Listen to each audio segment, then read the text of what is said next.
problems or create issues, and we'll be able to move this along and not have it be longer than it needs to be. First item on the agenda is excuse me, Mr. Wilcox.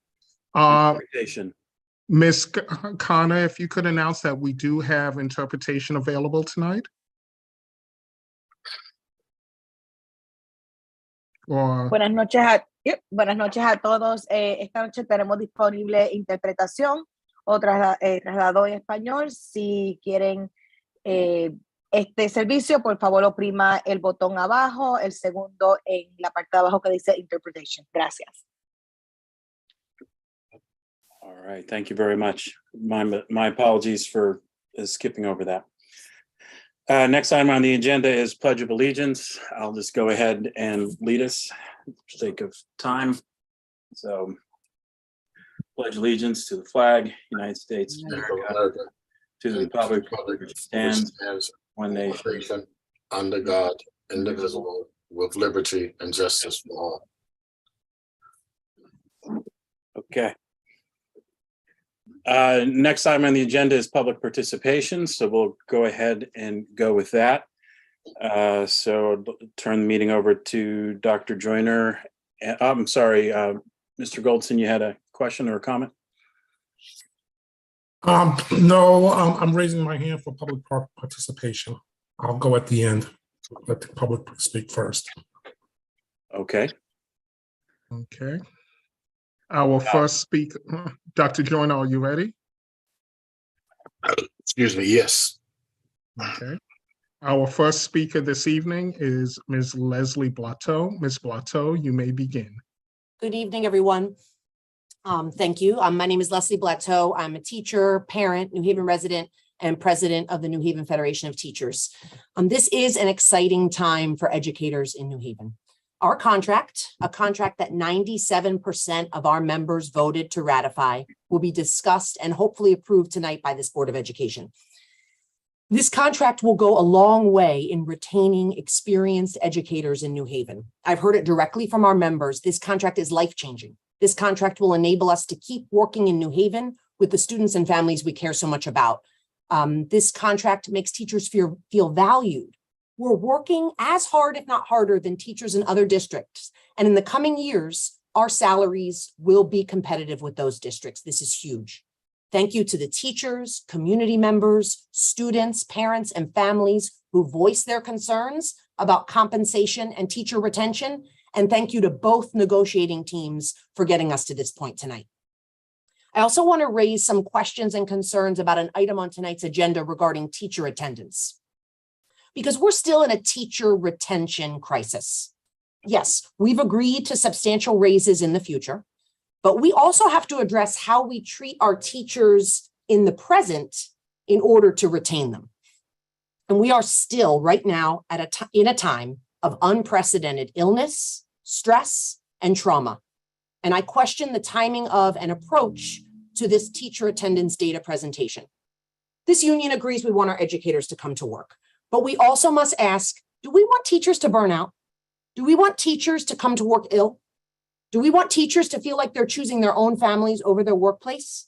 Or do we want to collectively roll up our sleeves and figure out what our teachers need and how we can support them? So what can we do collectively to support teachers so that they stay in New Haven? What can we do to make sure they have access to their pay and their health insurance when they're first hired? What can we do to respond to their concerns about workplace health and safety? And I wonder, are these concerns about employee attendance specific to teachers only, or will there be an analysis completed of other NHPS employees as well? And will this data be analyzed school by school so we can discuss school culture and climate in a proactive way? Again, I want to return to the principle of no-fault problem solving and say this union cares deeply about New Haven Public Schools. We care deeply about retaining our teachers, and we look forward to the work ahead. Thank you.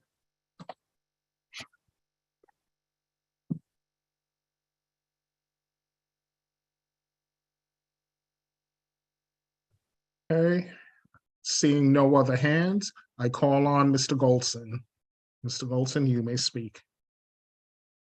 Thank you very much. I'm speaking in public comment today because these items are not on the agenda. And I wanted to make sure that I was able to get them into the record without being interrupted or stopped from raising the issues. First issue I'd like to raise is that recently the superintendent and some staff and some board members met with the State Department of Education. There were several documents that were shared at that meeting, including attendance numbers that are given to the state.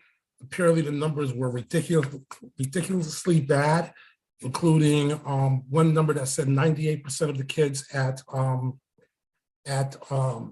Davis School were not attending or had chronic attendance problems. I think we all know that's probably not true. I requested the documents several times from the superintendent and have yet to receive those documents. I hope I don't have to do an FOI request, but I would like to see those documents before within the next day or two. That meeting happened several weeks ago. The second issue I would like to raise is the issue I asked for the score sheets related to the cleaning contract. That was several months ago when we approved that contract. I did that on the record here in this meeting and did not receive those score sheets again.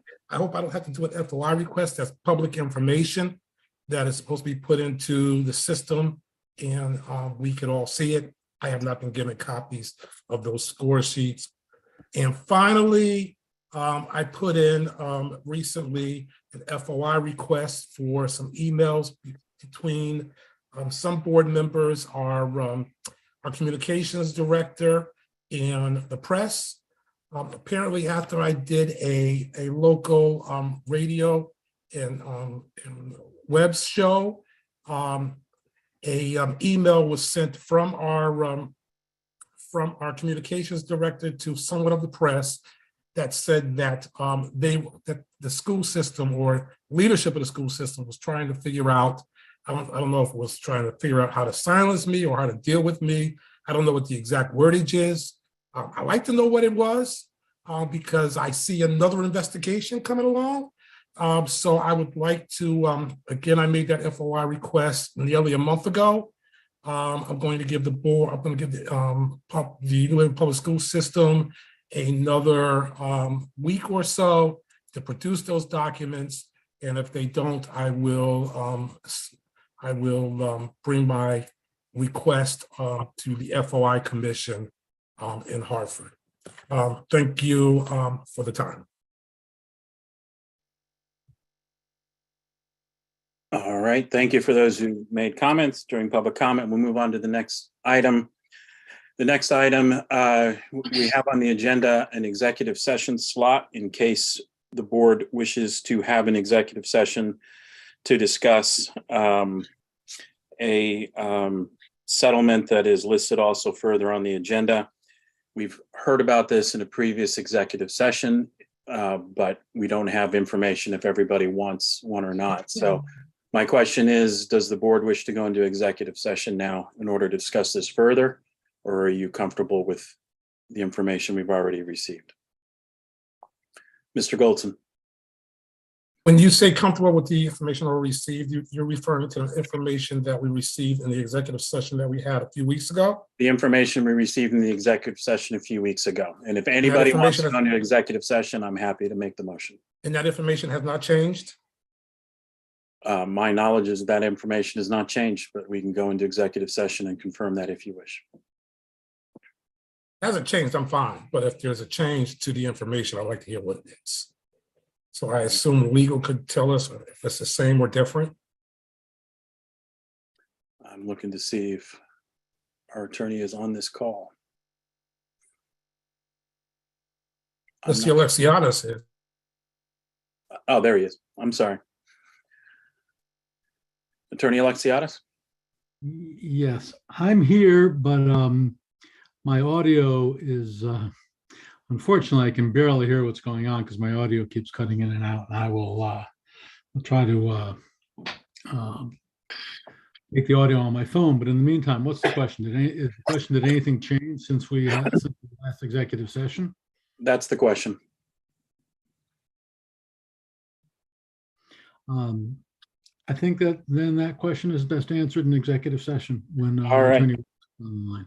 Thank you very much. I'm going to make a motion, and that is I move that we go into executive session pursuant to Connecticut General Statute 1-206B and 1-200B4 and 10 for strategy and negotiations respect to pending claims of Ortiz and discussion which would result in the disclosure of attorney-client privileged communications. Second, So it's been moved and seconded. Any discussion?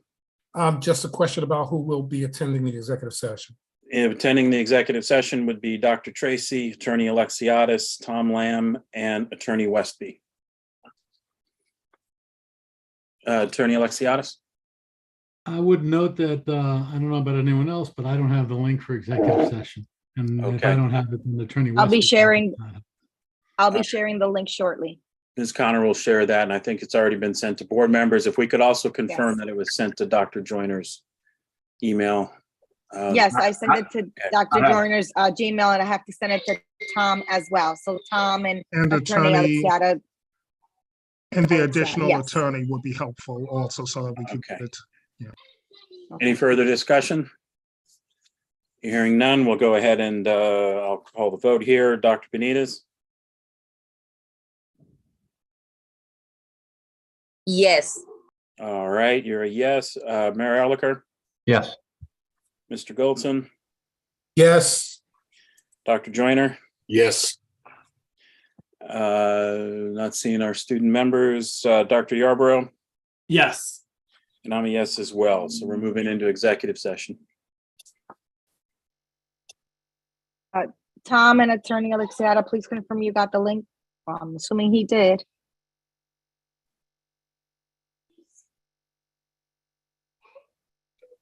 Mr. Alexiadis, the attorney is Westby.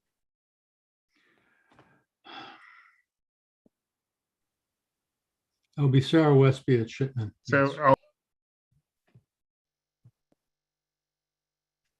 Dr. White, you're on mute. Ms. Westby, the link will be going to you. Miss Viviana Connor will send it to you. If you Yes. can, Dr. White, can you send me the contact information for who I need to send it to? That last person you mentioned? I will get it from her right now. Okay, thanks. I'm leaving, so text me if you Yes. need me.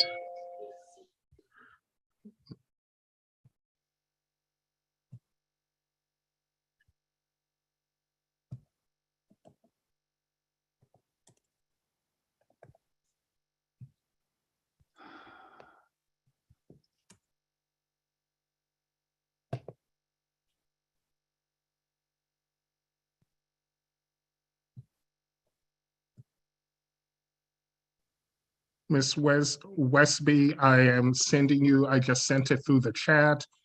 Miss Connor's email, if you can please email her your contact info, she will add you to the executive session. Thank you.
you may have about it, or she can just give you.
And there.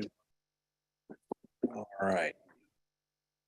So counting all the board members, I'm seeing everybody who is attending this evening. So we'll go ahead and we're coming out of executive session. No votes were taken in executive session. And we'll move on in the agenda to our action items. The first of which is approval of the board minutes for October 24th. Do I have a motion to approve? So move to approve the minutes. Thank you, Dr. Yarborough. Do I have a Second. second? Mr. Goldson, thank you. So it's been moved and seconded. Any discussions or corrections? Mr. Goldson? I just have one minor question, correction. I don't really want to sound petty on this, but it really drives me nuts because I'm seeing this more and more coming from documents that are coming from the administration. On page 4, item number 7, it lists Hill House. First is James Hill House, but that's okay. If we don't want to say James, I'm fine with that. But it's Hill House as one word. And as an alumni of Hill House, that kind of drives me crazy whenever I see that. I'm seeing it more and more. So probably just a spell check. I know stuff gets past me all the time, but I like for the recorder and other folks in the administration to be a little more careful when putting these documents on the public. Thank you, Mr. Chair. So just a correction of that from Hill House to Hill House. All right, thank you, Mr. Goldson. Any other comments or questions, corrections, discussion? Hearing and seeing none, let's go ahead and vote. So we'll just start with Dr. Benitez. Yes. Mayor Elicker, Yes. Mr. Goldson, Yes. Dr. Joyner, Yes. Ms. Rahman, no. Dr. Yarborough, Yes. and I'm a yes as well. That motion passes. So thank you. Moving on to the next item on the agenda is discussion and possible action, approval of the Ortiz settlement. I'm going to go ahead and make a motion, and that is I move that we approve the Ortiz settlement that was discussed in our executive session. Second. All right, I heard Dr. Yarborough on that first, so it's been moved and seconded. Any discussion? Hearing and seeing none, we'll go ahead and call the vote on this as well. Dr. Benitez, Yes. Mayor Elicker, Yes. Mr. Goldson, Yes. Dr. Joyner, Yes. Dr. Yarborough, Yes. and I'm a yes as well. So that motion also passes. So next item on the agenda is our personnel report. Dr. Tracy.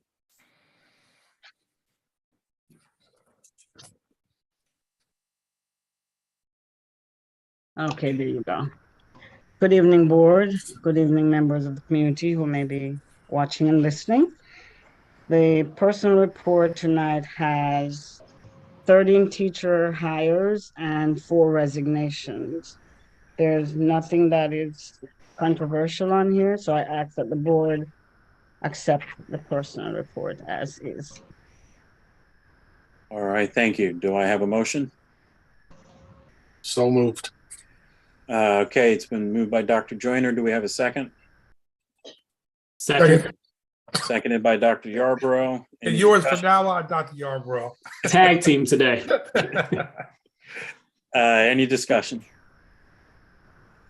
All right, hearing and seeing none, we'll go ahead and vote on this as well. So, Dr. Benitez, Yes.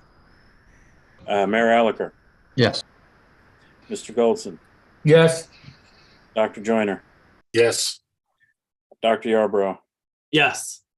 I'm a yes as well. So that motion also passes. So we are moving into The finance and operations report. So a couple things as we start with this. The first thing is if anybody has anything they'd like to move separately, please get ready for that. Before you let me know, though, I'm just making the announcement here that the administration's withdrawing a few agreements. This is agreement number 5 with Coppola Photography, number 6 with CV Media, number 8 with Public Good, and is also not going to be moving forward with the information-only items, number 3 with Public Allies and number 7 with Hearst Media. These are going to be coming back to F&O. Staff had been working to collect some information that was required regarding seeking other bids for this work. They've received some of the information. They don't have all of it, so it's going to come back to finance and operations so that we can review it there. So those items are not being voted on this evening. Let's see here. I'll just say I appreciate Mr. Goldson's comments on this. He was one of the folks that have been finding some of the discrepancies, the lack of enough information on this. So we always appreciate it when we get people. If you have any comments or questions about things, if you let us know before in a finance and operations meeting, gives us time to try to get the information. So thank you, sir. And thanks to anyone else that wishes, and that includes members of the public. So anybody need anything moved separately? I'm recusing myself on something. Dr. Yarborough is going to be. Is there anybody else need anything? All right. So I've asked Dr. Yarborough to move abstract number 3, and that's I'm recusing myself because I helped get the small amount of funding there. I'm providing some professional development. I'm not receiving any funds. Nobody at Quinnipiac University is receiving any funds, donating my time on that. But I figured since I've been involved in this, I'll just stay out of it. So Dr. Yarborough? Yes. I move abstract number 3, nutrition and health information literacy in New Haven Public Schools. Second. Even though I'm recusing myself, I assume it's still proper I call the vote? Or should I not do that? I didn't think about that. I should not call the vote? All right, Dr. Yarborough, would you please? Yes. Mr. Chair, I think you probably have to pass the gavel to Dr. Joyner. Dr. Joyner. I'm sorry, Dr. Joyner, would you please call the vote? Okay, so I called the vote on the matter of the approval that Dr. Yarborough just made. I'm a little woozy guys tonight, so please forgive me. Maybe you should pass it to someone else then. Yeah, Dr. Yarborough should do that. Yeah, let him do it. Thank you. Any discussion? Okay. How do you vote? Dr. Benitez? Yes. Mayor Elicker? Yes. Mr. Goldson? Yes. Dr. Joyner? Yes. The students are not here. Mr. Wilcox? Recusing. And I'm a yes. Motion passes. Turn it back to you, Mr. Wilcox. All right, thank you.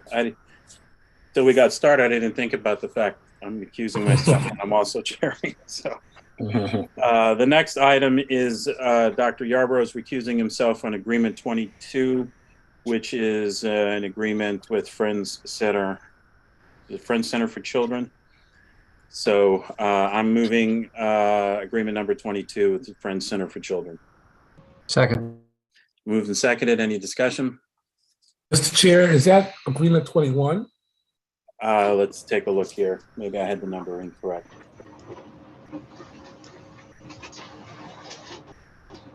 Correct. Catching that, sir. Yes, it's agreement 21 as listed on our agenda. I'm going to amend my motion. I'll amend my second. And I'm amending it so that it's agreement 21 with Friends with Center for Children. So it's been amended. And any discussion? Thank you for catching that, Mr. Goldson. We'll go ahead and call the vote here. Dr. Benitez? Yes. Mayor Elicker? Yes. Mr. Goldson? Abstain. Dr. Joyner, Yes. Dr. Yarborough. Recuse. Okay, and I'm a yes, so 4 votes in affirmative, the motion passes. So thank you. And then finally, I move that we approve the remaining 4 abstracts, the remaining 20 agreements, the 5 contracts, and the 6 purchase orders as listed on our agenda. Second. Been seconded. Thank you, Dr. Joyner. Any discussion? Hearing none, we will go ahead and vote on this item. Dr. Benitez, Yes. Mayor Elicker, Yes. Mr. Goldson, Yes. Dr. Joyner, Yes. Dr. Yarborough, Yes. and I'm a yes as well, and that motion passes. Okay, so we have moved through those, and the next item on the agenda is the students report, but I don't believe we have any students on. So we will go ahead and go to the teaching and learning report. Dr. Mr. Joyner? Chair. Yep, Mr. yes. Chair, the students did provide a written report, so can we make sure that's it's read into the record? We're given to the person taking the notes to make sure it's put into the record. Okay, it was when I saw that, it was unclear to me if it was the official student report or was the report of one of their student organizations, but I have no objection. I thought they reported on 2 items. One was that meeting that they had at the library, and the second one was on the citywide youth committee or citywide student council committee. So I think it was sort of, and I think he said in his heading of his email that it was a student report. Okay, I kind of remember seeing that, but I don't have it in front of me. okay. Can we make sure that is sent on to Ms. Mason? Thank you. Now we'll go on to teaching and learning. Dr. Joyner. Okay, I have a very short report because the staff will report on the meetings with the State Department and bring us up to speed on what's going on there. I want to say that what we're really trying to do with the transition from the previous person in charge of instruction to the current person, Ms. Keisha Red-Hannons, as well as her colleagues, we're trying to build a direct path from policy to practice. Because quite frankly, what we do here won't matter unless it is evidence-based and unless it finds itself into the classroom. So we're working on that. And of course, over the next few weeks, the board will know a lot more about what the state is asking us to do regarding reading K-3. But we have a much bigger issue. We have to deal with reading K-12. And we've been working on those issues as well. And hope to have an action plan fairly soon that will show the connection between what we're doing here at the policy level and what they're doing in the classroom. I'd like to say that based on my visiting schools and what have you, our teacher absenteeism rate is not because people are trying to be out of work. They're not. We still have some serious problems with respiratory illnesses and a lot of other problems that we have. And our teachers and other staff are working very, very hard to try to be here to do their job and be in front of kids to teach. We have a lot of challenge in terms of personnel, but we're not alone. It's a national problem and we have to keep working on it.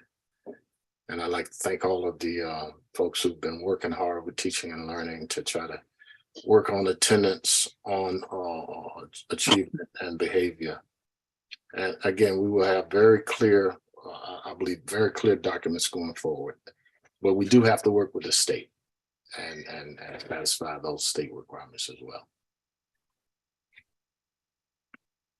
That concludes my report. All right. Any comments or questions? Hearing none, seeing none, we'll go on. The next item on the agenda is Facilities Naming Committee report, if there is one. There's no report at this time. Thank you, Dr. Joyner. We'll move into, the next item is the superintendent's report. Dr. Tracy? Yes, hello. Thank you, Matt. I'm back again. So I just have to preface this by saying there has been some, what do you call, fake news out there that I have been accosted by Chief Reddish, and that Chief Reddish was arrested. A lot of fake news was going around New Haven. We actually laughed about that because at the time in which that's supposed to have happened, I was not even at work. So poor Chief Reddish is getting inundated with calls and concerns about him being arrested. So I just needed to clear that up. He has an alibi. You weren't there. Okay. So I had to clear that up because it's been out there.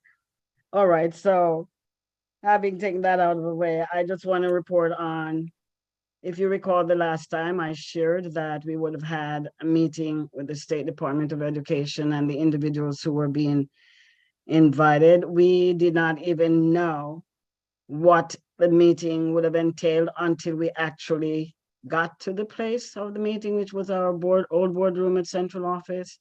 And then the state folks shared the whole idea around chronic absenteeism. They shared that there were 3 years of data to put on one sheet of paper around chronic absenteeism, and that there were grave concern for New Haven and its chronic absenteeism, not total absenteeism, chronic absenteeism. When my team gives a report, they'll also give an update as to what is meant by chronic absenteeism. I also want to share that the data that is mined by Dr. Sherburne to send to the state comes directly from our Power School. So whatever data is entered in Power School, that's the data that is being mined to send to the State Department of Education. And yes, we're not sure if there were inaccuracies, but it has nothing to do with what Dr. Sherburne mined from Power School to send to the state.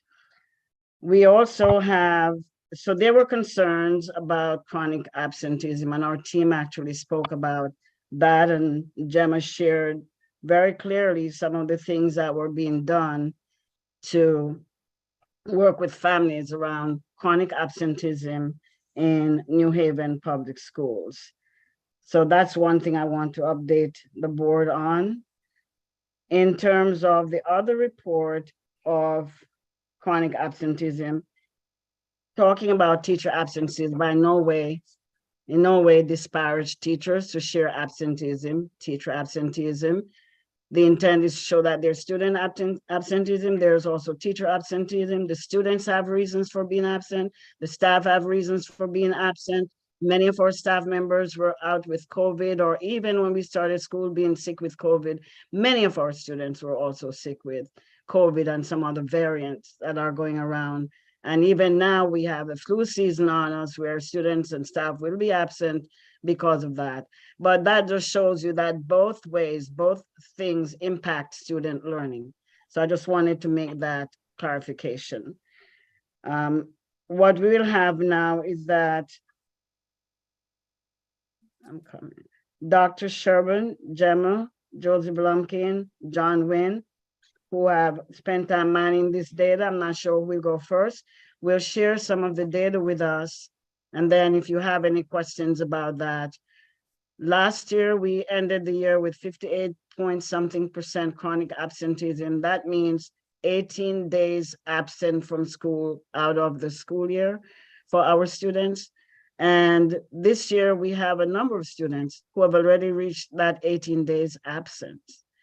And the groups that they will be working on more intensely from the central office to everyone, all of us that goes around this, are the groups of students who are not yet in that category, who we still can reach out to and reach out to parents and do community wraparound to ensure that these students are in school. So Jem, I'm not sure if you or Dr. Sherburne is going to take this away. Let me ask, please invite Dr. Sherburne into the panel. Dr. White? She's there. I'm here. Oh, and I see John. Okay. And I will share my screen to get us started. Good evening, everyone. Evening. I think, Dr. White, you need to allow me to share. You're all set. Thank you.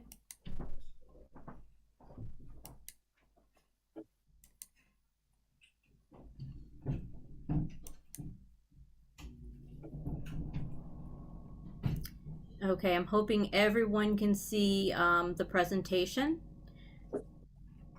And we will get started.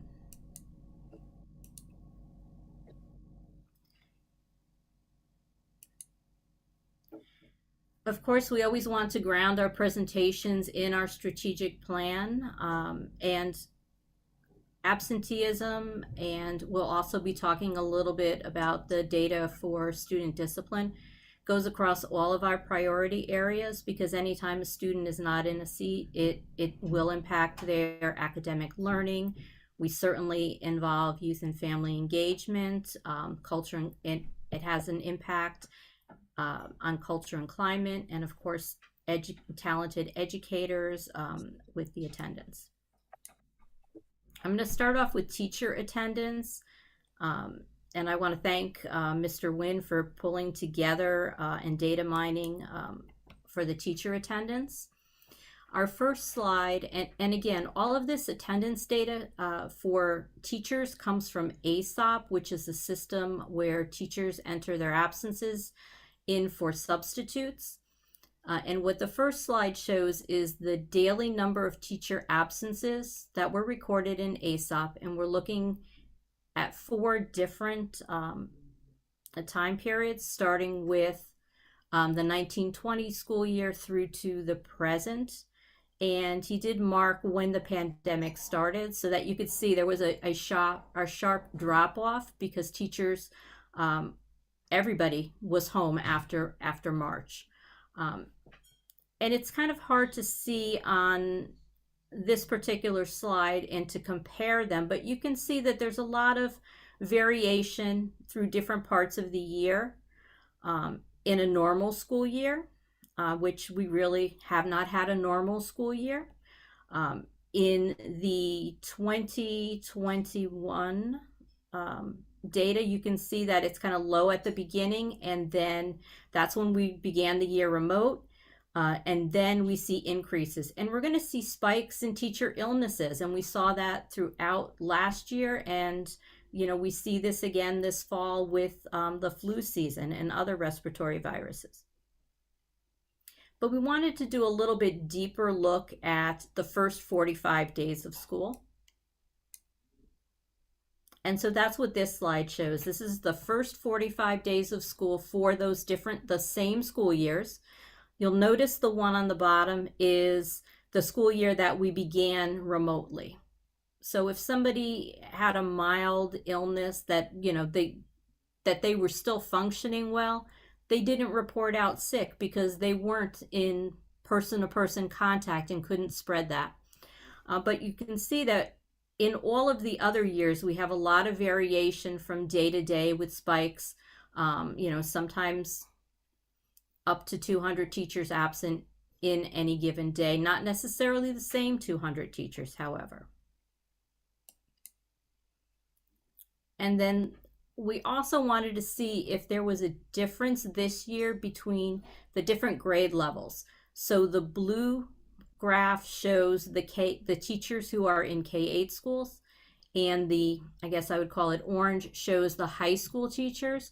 And you also have the data table showing exactly the number and percentage of teachers that are out on any given day. And it looks like, just taking a look at the K-8, that it probably on average, there's 6 to 7% of the teachers out a day. And actually the average is at the bottom of the data table, and it's 7%, and a slightly higher percentage for the high school teachers on any particular day. If Mr. Nguyen wants to add anything, please jump in. You're doing great. Thank you.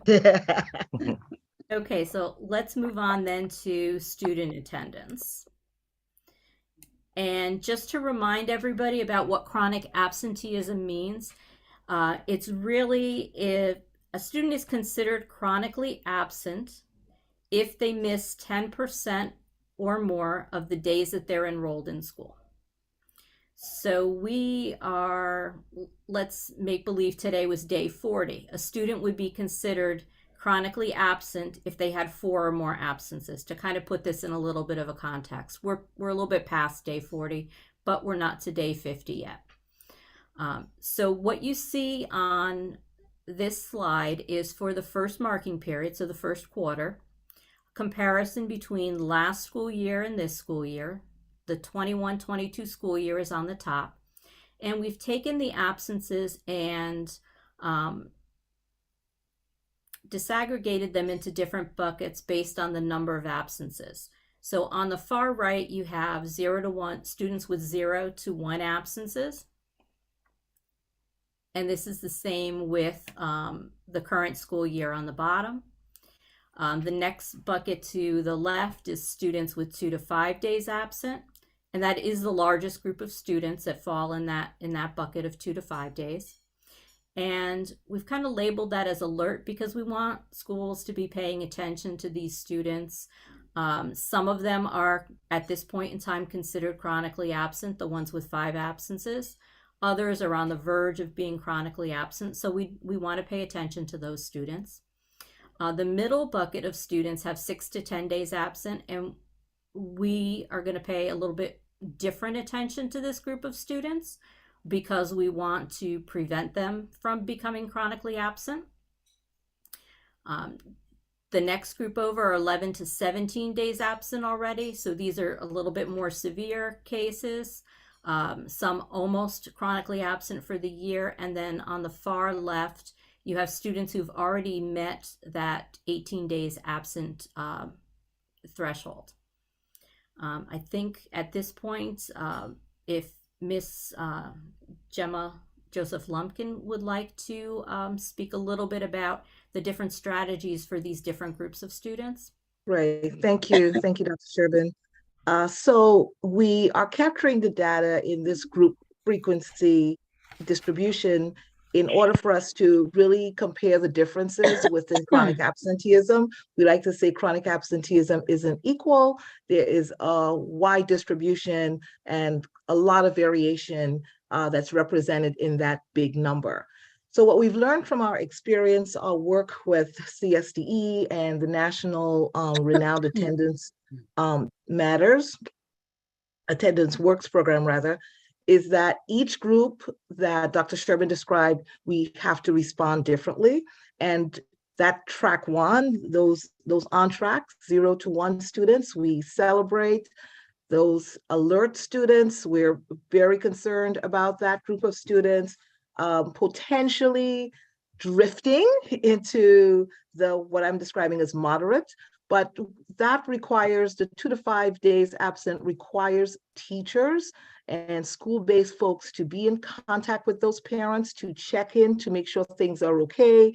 We're very careful about that script. We don't want parents to freak out. We just want them to understand that we have noticed that the students have been a few days out.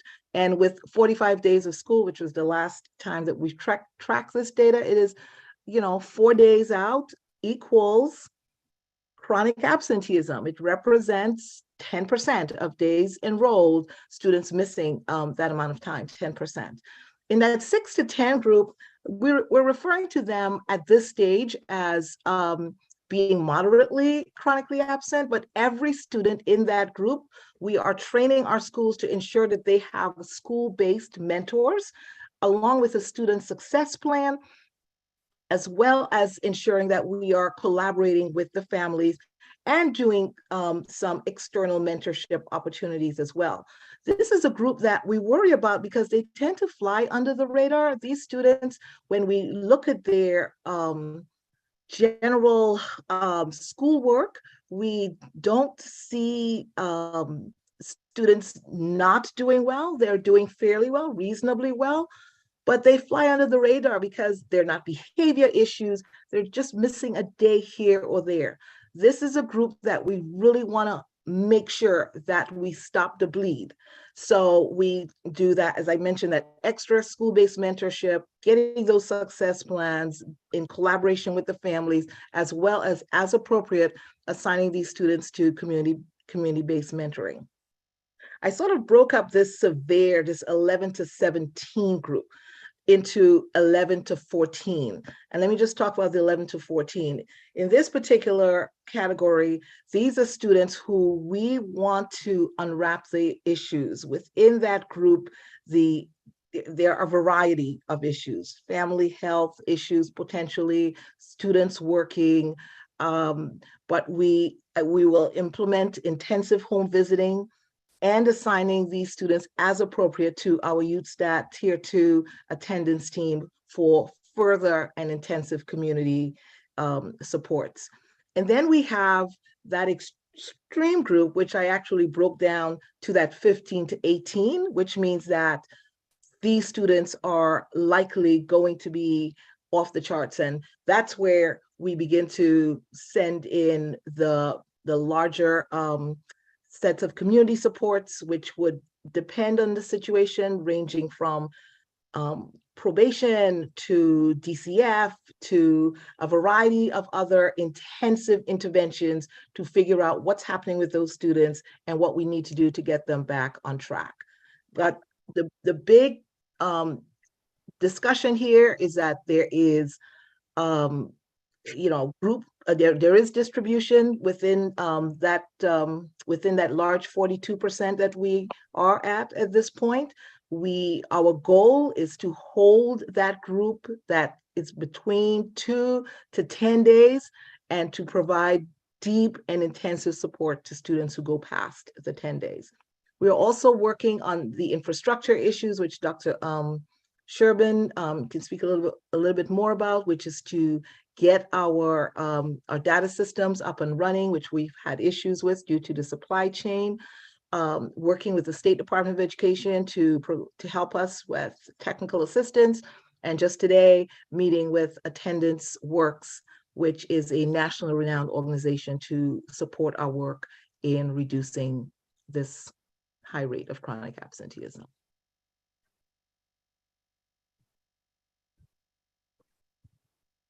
We also know it's important to break this data down by grade level, because the strategies you would use and the approaches that you would use in the lower grades might be very different from what you use in the high school. For example, high school students are the ones getting themselves to school, whereas a kindergartner, the parents are getting the kindergartners to school for the most part. So the issues we find may be different.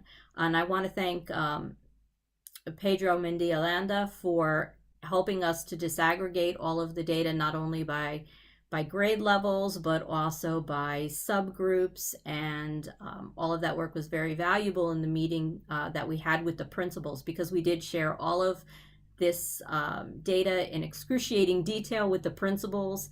And they are actually taking it a level further down, and they're really looking at the data at the student level and finding out what the stories are for each of their students.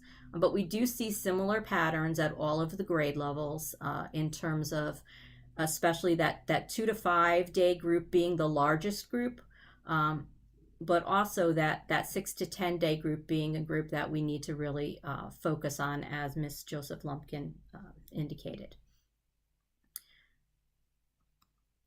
And finally, for the student data, we also are looking at subgroup data, and we're breaking it down by our subgroups. We have 2 subgroups here. On the top, you'll see our multilingual learners. So on the far left, you'll see the overall chronic absentee rate to date for students who are multilingual learners is 37%. And for students who are not multilingual learners, it is 63%. So our multilingual learners have a lower chronic absenteeism rate than our non-multilingual learners. And that's also broken down by grade level for you. And on the lower level, the subgroup are our students with IEPs, or our special education students. And here we see that 52% of students with an IEP are chronically absent, compared to 48% of students without an IEP. And of course, that's also broken down by grade level. And there's, you know, for every individual student, there is a story as to why they're absent. And the final part of our presentation is on, we wanted to give you an update on disciplinary sanctions, because this also does impact attendance. If students are suspended out of school, they are absent from school. So much like in previous years for the first marking period, we've broken it down into the number of incidents that resulted in school suspension, out of school suspension, and expulsions. You will notice that there are only 3 years of data. There is not data shown on this graph for the 2021 school year, because during marking period 1 of that year, we were totally remote, so there weren't any incidents to report. But you can see that for in-school suspensions, in 22-23, we had 93 incidents, up from last year. That resulted in school suspension. For out-of-school suspensions, there were 529 incidents. And to date, there have been 7 incidents that resulted in expulsions from school, which is any period of time greater than 10 days out of school.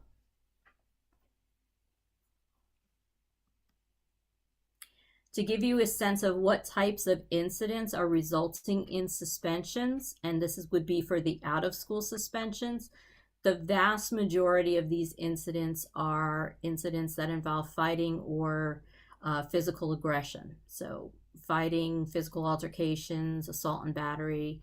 And these are the exact codes that are used within PowerSchool. So different people might code them slightly differently for a fight. I mean, it could be coded as a physical altercation, or it could be coded as a fight. And we also have a similar breakdown for the 7 expulsions. 2 were for physical altercations, 2 were for battery assaults, 2 were for fighting or physical aggression, and 1 was for a weapon only. And that should conclude the presentation portion. I'll stop sharing to make it easier for people to see each other for questions. All right, thank you very much. Are there questions? Mr. Goldson. You're muted, sir. You're muted, sir.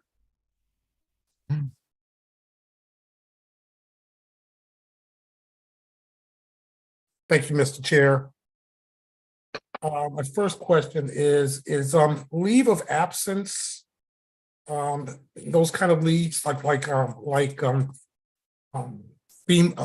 FMLA or something like that, is that included in the absentee report? Yes, it is. Okay.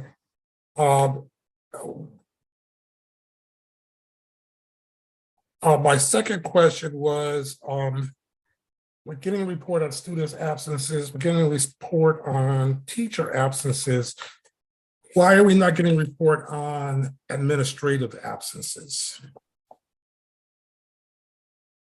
I could answer that. Administrative absences are not coded in ASAP. Teacher and para absences are not coded in ASAP. Other staff absences are not yet coded in ASAP. Until we get them all coded in ASAP, we'll not be able to have that breakdown of information. But I'm sure there's another way in which you probably can get to that through the direct supervisors, and that will be shared. We're not here singling out teachers to share that data. Again, I say the objective of sharing that is to show that both impact students' learning. And our teachers have been sick. And then when people are talking about learning, we want to show that students being out sick, teachers being out sick, those impact learning of students. I think an argument could be made that administrative absences impact student learning also. Could you tell us why they're not coded in the ASAP? I can't tell you why. Maybe Dr. Sherman can. That has not been in ASAP for administrative absences. Dr. Sherman? I would imagine that it is because the primary purpose of the ASOP system is to assign get substitute teachers. Thank you. And since substitutes are not provided for administrators, the necessity to input it into that system doesn't exist. Absences are recorded, of course, through payroll, and we don't have direct access to that data. Somebody does though, right? We would have to get it from, yes, someone does. I don't, but yes, that could be.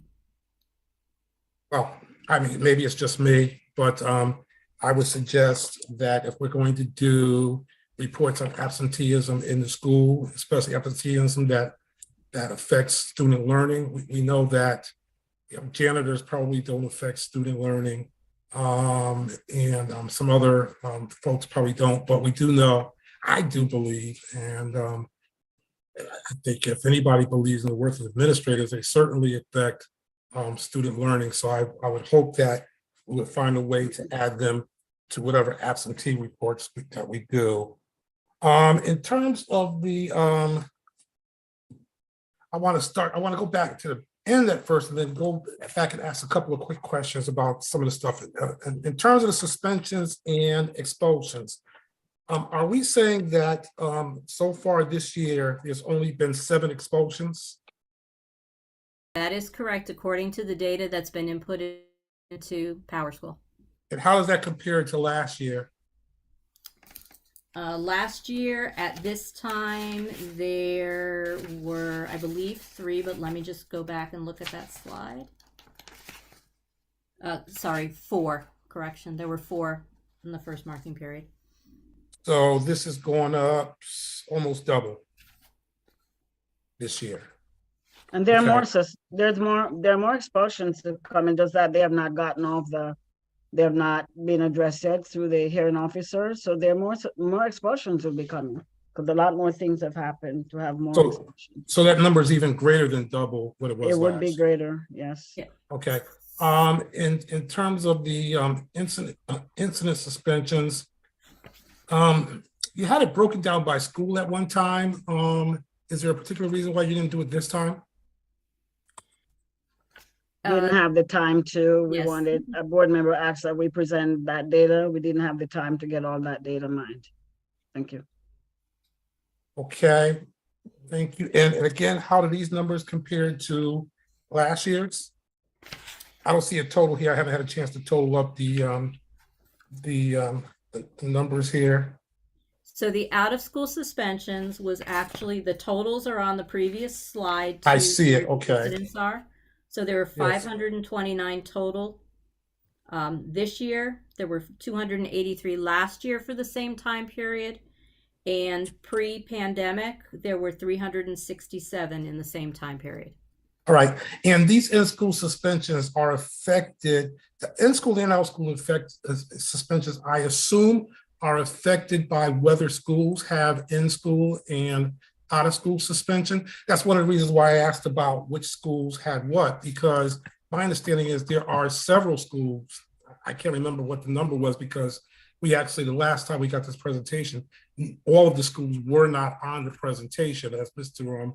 Yarbrough had pointed out the last time or maybe it was Mr. Wilcox, I can't remember which, had pointed out that all the schools weren't included on that list. There were some schools that were missing, but I would imagine that in terms of in-school and out-school, those numbers are affected by whether those schools actually have resources to do in-school suspensions, right? Yes, it would be affected.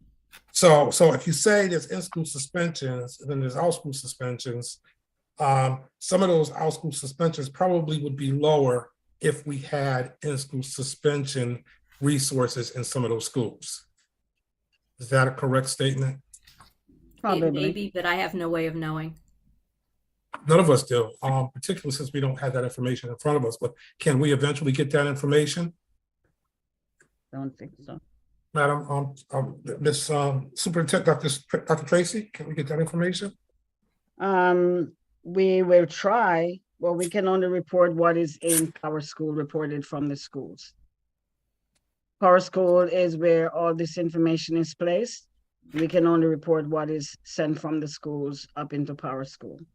How many, who's responsible for putting the information in the Power Schools? Is that somebody's job? The schools send in their information, probably a secretary, their administrative assistants. They put in that information, but in terms of expulsion, it comes from our hearing officer and whoever is in charge of that. All disorderly conducts and all those things are put in by the school, probably their school admins, their school secretaries. They don't call them secretaries anymore, school administrative assistants. But ultimately, I would assume the principal is responsible for making sure that gets done, right? I mean, they're the school leader. They assign that assignment to someone in their building. And if it's not done, that means the person they assign not to do it, is not doing it. Is that correct? I'm just going to say, possibility, I guess. Whatever the mechanisms are in the school, that's what they use to send that information up to Power School. I'm sorry, Dr. Tracy, but if you're going to give us a report about information that is and is not in the report, shouldn't we have an understanding of how that information gets into the report? And who's responsible for making sure it gets into it? I know you don't want to assign blame to anyone. I understand that. But somebody has to be responsible for it. You can't sit up here in these meetings and say, well, we don't know if this information is accurate because we don't know if the information is being put in. And I did not mention anything about accuracy. I said the school secretaries input the data that's given to them by their school. The principal, of course, was the one given the data, because the principals are the ones who are responsible. Principals and AP are responsible for assigning disciplinary infractions to students. And so for the secretaries to get that, it has to come from the principals to be inputted in the data system. So are you confirming to us that this information is accurate, all of it, that all the information that needs to be input to the system are being input into the system on time? Can you confirm that? I'm confirming to you that we're reporting what is in the data system. I cannot go around to 41 schools and say, yeah, I can confirm that this is correct. I'm saying nobody's suggesting you do that. What the schools put into the data system is what we mine and report. No one is suggesting you do that, Dr. Tracy, but you have a $16.5 million budget for administrative activities. And so you don't have to go to 41 schools and find out, but you have people you have principals and you have assistant principals and you have coaches and you have all kinds of other people who are responsible for helping and to supervise people. And if you can't definitively say that all these numbers are being put in, that's not just bad for us, but it's bad for the people we're reporting to, which are the people that provide us with our funding. So I would like to see at the next time this information is given to us, that is a confirmation from you or somebody on your staff that all of this information is accurate and true up to this point, that all of the people are doing their jobs that they're supposed to be doing for inputting this information. I know for you, that's what the body board requests. The board, all the board members, all 7 board members request that. If that's what all the 7 board members request, and we can actually get that data that you're asking for, it will be presented. But I am not going to sit here and foolishly say to you, Mr. Golston, every disciplinary infraction there, I can tell you that it is correct. And that's from my honesty point of view. I'm not going to sit here and tell my board. I said before, this is the data that's being mined from Power School. That's the disclaimer. This is the data that's being mined from our Power School system, and I'm sharing with the board, which is my right to share with the board what we have on hand right now. Well, Madam President, I can't imagine that any board member would be opposed to you certifying that these numbers are accurate when you give them to us, but that's okay. I'm not going to have that debate any longer. Well, I'm not just talking about the school suspensions and expulsions. I'm talking about the ASOP information. I'm talking about the meeting that you just had at the state, which provided a document that you provided them that was absolutely, you looked at the first line, it was Davis Street School, said that 98% of the kids were chronically absent. Now, we know that's not true. But How do you know? But how do I know? Yes. Because none of the schools are 98% chronically absent according to your documents that you gave us. And at the time of chronically absent, what did that mean at that time the data was given? Okay, Mr. Golson, I'm not going to go back and forth with you. I know that. Again, I'm going to say to my board, the data reported. Dr. Tracy, I know that the state was concerned enough with the report that they called you to a meeting about it. The data Okay, reported. they didn't trust the numbers. They didn't trust the Power numbers. I School. understand that some of Final our answer. people, I understand that some of our people in the meeting also suggested that they didn't trust the numbers. Our own people didn't trust the numbers that we were giving the state.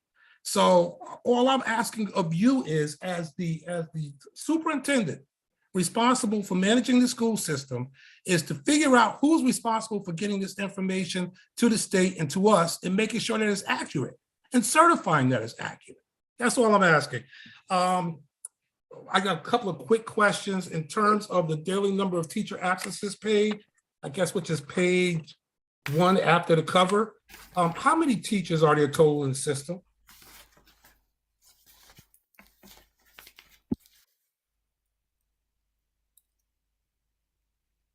You want? I don't have that in front of me. John, do you have that? I mean, it's usually about 1,900. But you don't know what the total number is at this point. I mean, you're giving us numbers that saying 278 teachers were absent. That's out of how many teachers? What percentage of our teachers were absent that day? I'm just curious to know. I mean, I think that helps with understanding these numbers. Quite frankly, these charts were very confusing to me. I didn't even try to figure them out, but there was some kind of baselines that I wanted to see. If you're going to report on total teachers' absences and put a number out there, we should at least know how many of those, what number total. I mean, was it 5%? Was it 10%? Was it 2%? I mean, I wouldn't be concerned if it was 2%, right? But if it's 10%, then I become a little more concerned. That was on that's on the next page. The percentages for this year. I'm looking at the next page and I don't see, those numbers are percentages? Yes. Okay, so the blue line represents last year, no. 2 years ago. Oh, wait. The orange line represents last year, which was the pandemic year. Which year was the pandemic year? Sorry, it's 2021 is the okay, sorry. It's the slide after that. It's the last teacher slide. It gives you a percentage of teachers daily reported in ASAP, elementary school versus high schools. All right. Ken, have you guys gone back and looked at, I mean, the spike, 19%. I mean, that's a huge spike. Did something particular happen in that time that caused that spike? That was an in-service day. So this was a day that teachers were not seeing students. Yes. And 19% of them didn't come to school. 19% of high school. Got it. So 19% of high school didn't show up. Wouldn't that be important to sort of kind of let us know, well, at least students weren't affected directly by that absentee, by those absences that day? Wouldn't it be, I mean, if we have spikes that are out of normal here, like this 19% spike, and maybe even this 15% spike, was that also an in-service day? No, that's a Friday. And is there anything to explain why it jumped to 15% that day? The pattern appears to be that on Fridays, there is a spike on Fridays. Ah, okay. So we could assume that the 14 and 13% are probably Fridays also? Yes. And 19% was in service. This was information that could be helpful to us. I'm hoping that you also, I'm assuming that you guys also use that information to figure out if there's some kind of intervention you need to do. But the 19% is way out of whack, and it's way out of whack because there weren't students in school that day. I think that's important for information for us and anybody else seeing, because we don't want folks to go out, the press to go out and say, oh, there was 20% of the teachers was out with 1 week. Was 20% of the students didn't have teachers that day, basically. I mean, that's how you could kind of define it, right? Because 19% of the teachers were out, which is not true. So I hope that we do a better, that we better define what these numbers actually mean. I just got 1 or 2 other questions. This is a real simple one. On the chart that shows the district quarterly attendance with those 5 boxes with the different colors, it says chronic absenteeism for 21-22 was based on 18 days absent, but we only did 179 days, right? So wouldn't that number change a little based on 1 less day? So this is actually not the whole year on this graph. It is for the first marking period of 21-22. Got it. Okay. Thank you. And you are correct, Mr. Goldson. When there were 179 days, it would actually still have been 18 days because that would have been the 10% absent. But yes, it would have been out of the 179 days of intermark. One other question for this page. I added up these numbers of the n equals a number, and I assume that is the number of kids that were absent during this, who had this many absences during this first marking period, right? That would be correct, yes. And how many students are there in the school system? It would depend on what day we're talking about. So if we looked at the last, I would have to actually pull up the enrollment for the last day. It's What's the mean? Round number 19,000, a little bit more, maybe. Okay. And on the next page, I'm looking at these chronically absent kids, and I'm seeing that in terms of the 6 to 10 days, the numbers are almost just as bad for the elementary kids, including the kindergarten, as it is for the high school kids. Yes. What does that mean? I mean, we know with the high school kids, probably part of it is that some of the parents may not know their kids are skipping school or whatever. But with these kids who are like in elementary school, especially lower grades, I assume that this has much influence by the parents. Because we know a kindergarten kid doesn't get himself to school. Yes. The parents are. Yeah, so it is. That seems to be a major problem that we need to be addressing, is that these parents are not taking responsibility for making sure their children are getting school. I don't know why they're not, and that's something for you guys to figure out. But we need to call it for what it is. Some parents are falling down on the jobs here. And if I'm looking at these numbers, just roughly, this is somewhere around 18 and 19% of our kids right now are absent from 6 to 10 days in the school system. I mean, 19%, you add the other 2 columns up, there's probably another 3 columns, there's probably another 15 to 18%. So we have like 40% of our kids who are chronically absent at this time, this year. 42.2%. Jeez.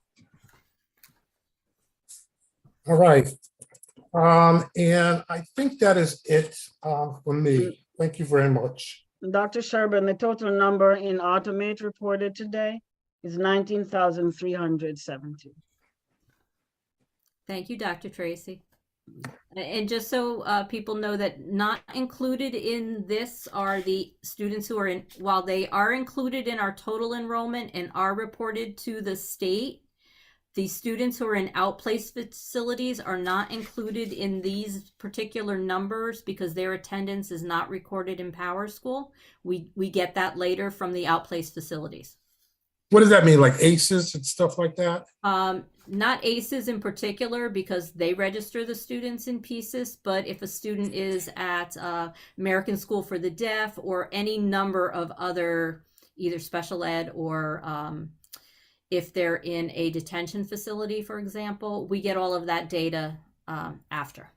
And those children are part of the 19,300. Correct. They're part of the 17. 19,000. So when you add up all the numbers on that slide, it will not add up to 19,300. Do we know how many of our children are in those outplacement schools? We do, off the top of my head, I would say it's probably in the range of 200 or so. Not a huge number. Okay. Yeah. Thank you. You're welcome. Also, right. Dr. Sherbin, we do not report pre-K in this number either. That is correct. Pre-K students are not reported in that number, so we would take those away. Thank you, Dr. Tracy, for pointing that out. This is kindergarten through 12th grade because the state does not monitor pre-K. We don't have to report attendance on pre-K students to the state at all. So the district quarterly attendance report does not include kindergarten kids. No, And it includes kindergarten, but not pre-K. All right, but pre-K is not on this report anywhere anyhow, right? Correct. We just wanted Are to they- point it out that while they may be part of the total enrollment, They they are are? not part of the chronic absenteeism. So they're part of the total enrollment, but not part of the reports for absenteeism. How Correct. many do we have in pre-K? Well, just off the top of your head, best guess. Around 1,000. That would be my guess, and that's an absolute guess. Good guess. Yeah. Yeah, thank you very much. All right, thank you, Mr. Goldson. Let's go on to Dr. Yarborough. Thank you very much. Thank you for presenting the data and walking us through it. Just have a couple of questions to help me understand. And I'm working backwards. And I'm looking at the suspension chart of the incident types. And my question is, do the incidents overlap for a student, or are we reporting here the single reason for each suspension? The reason for each suspension. So a student could possibly have more than one incident reflected here. If a single student got into 2 fights, then they would be listed as 2 separate incidents. Okay. Now they suspended for 1 incident. So if we were to total up all these numbers. So number 1, all of the possible incidents that students were suspended for are not represented there, only the ones that had 4 or more incidents. So there's a lot of one-offs for different things as well, but the total is on the previous slide. Okay. Thank you. So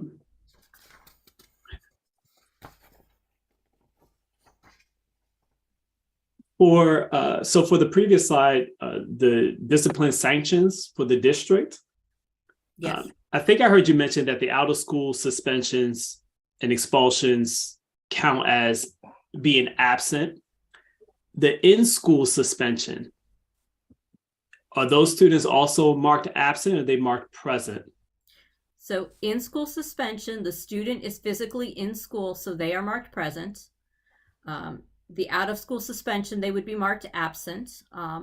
And the expulsions, we provide alternate educational services for those students. So when they are, if they engage in the alternate, so if they come to those alternate setting, then they would be marked present for the days that they attend. Okay, thank you. And so the in-school suspension, so the students with in-school suspension and the students who are expelled get alternate education, but the ones with the out of school suspension, they're not receiving no teaching because they're away. They're away from a school. So it seems like it would be as many students as possible who might be suspended, that we get them in a in-school suspension, if we can make that happen, because they still, I guess they still turn in kind of classwork during that time, or what happens while they're in school? So typically they would receive assignments if they were serving in-school suspension, but oftentimes, having been a building level administrator, if there is a fight, you can't put those two students in the in-school suspension room together right away. Sometimes it is a safety issue, but schools work very hard to minimize the number of days that students are out of school and away from learning. Okay, thank you. All right. Oh, I have a couple more. I'm sorry. Sorry.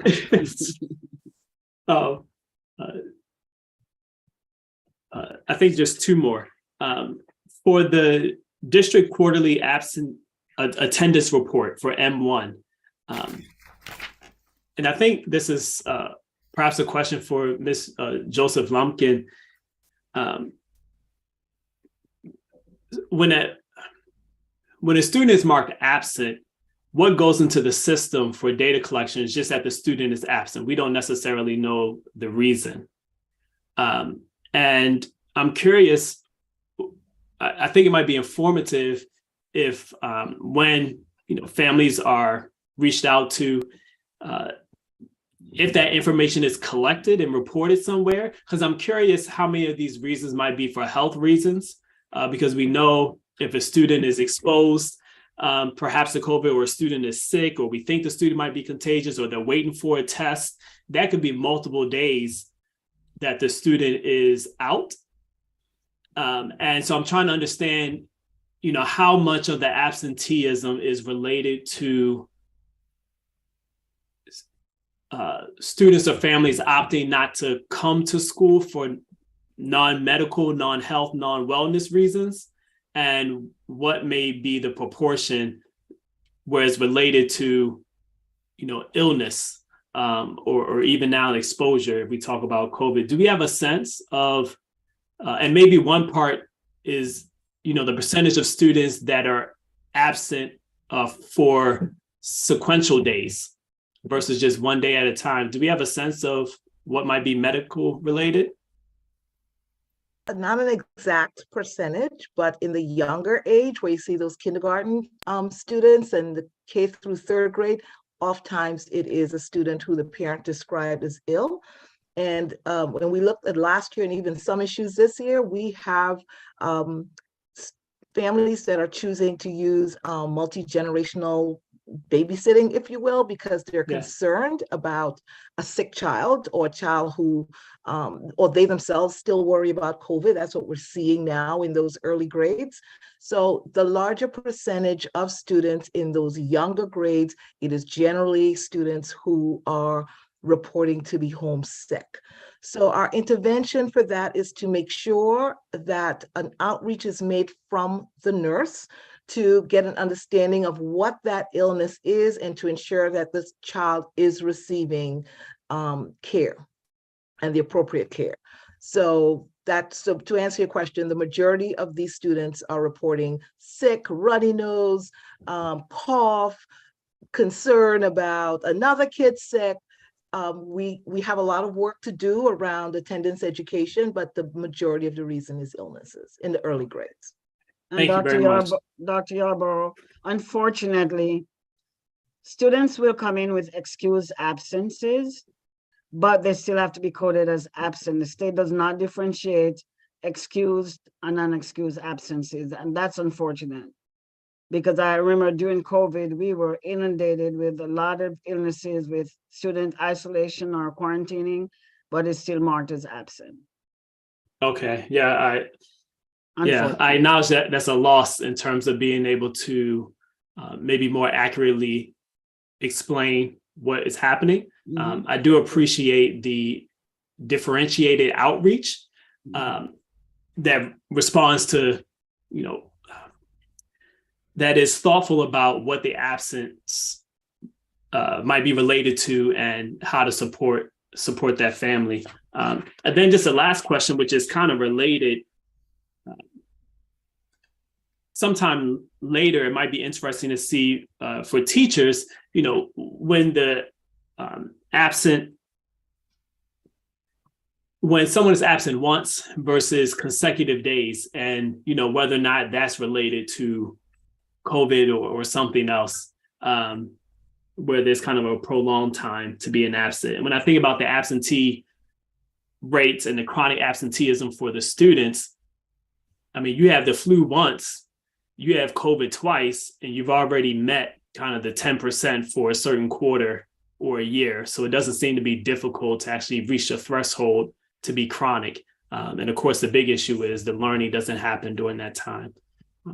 Thank you very much for walking me through it and responding to my questions. All right. Thank you, Dr. Yarborough. Let's go on to Dr. Joyner. I want to make a couple of points. One, the reason we present data is to figure out places within the system where we need to make strong interventions. And of course, the data has to be accurate, and it has to be as concise as possible and as descriptive as possible. We don't have a large department. In fact, I think we have a department of one. And I certainly appreciate what Mr. Nguyen is doing, but he's also an assistant principal, and he's doing this above and beyond the call of duty as well. A lot of systems have much larger departments to do that.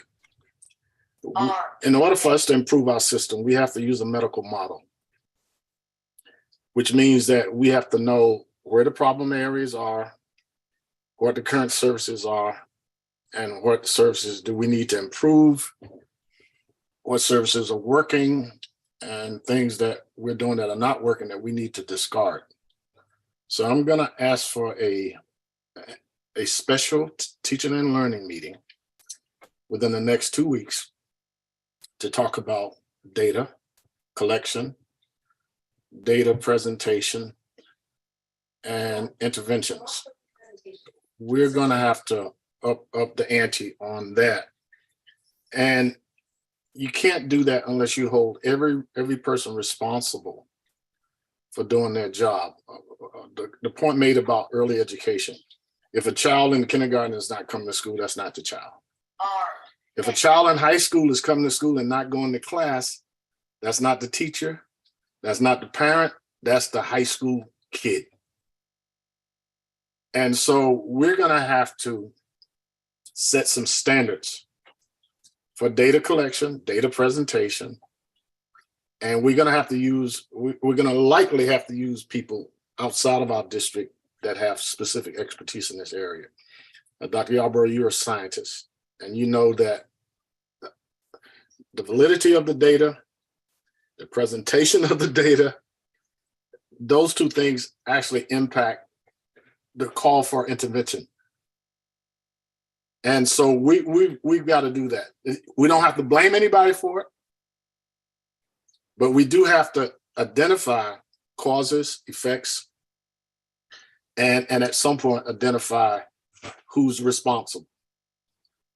Because all of this is not the responsibility of the school, it's not the responsibility of the home, it's not the responsibility of a teacher, it's all of us. And it starts with truth. Identifying exactly what's going on, to ask that Marvin Gaye question and find out what's going on and to hold people responsible. If you're coming to school and cutting class, you're part of the problem. If you're a 3-year-old and you're not coming to school, that has nothing to do with you. If you're 4 or 5-year-old and you're not coming to school, that has nothing to do with you. But it has everything to do with the people who are responsible for it. And that may require legal interventions.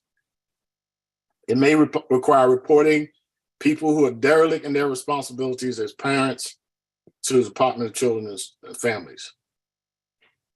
And we're doing this with a wing and a prayer. We're using a very talented assistant principal to try to manage his job and then step out of that role for a time to try to help with this.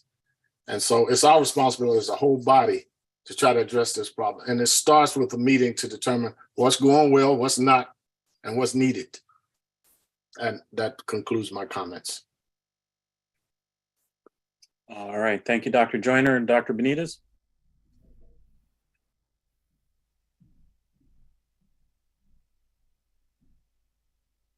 Thank you. Very interesting data, very disheartening.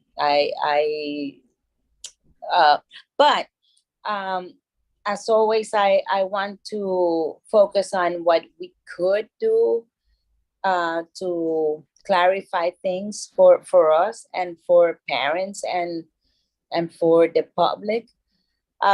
I would love to hear more about specific interventions. What are these community supports that are in place? Not in general, but there's 50 students who are in probation and the probation officers provide this and that support. DCF is involved with 50 of our families, and these are the type of supports they provide. We as a district have a deep, intensive support system in this school or that school. I'm assuming in the high schools, we may have more support for students who are chronically absent. I would love to hear more about what is working, not only that what we have, but what's the impact of that? Do we know if these things are working, or if they are not working? Have we engaged in new things this year? I believe that with the numbers that we have, we should really look into interventions and the impact they are having. And I'm not asking that you answer that question right now. This is for a future thing, but I would really like to hear about it as soon as possible.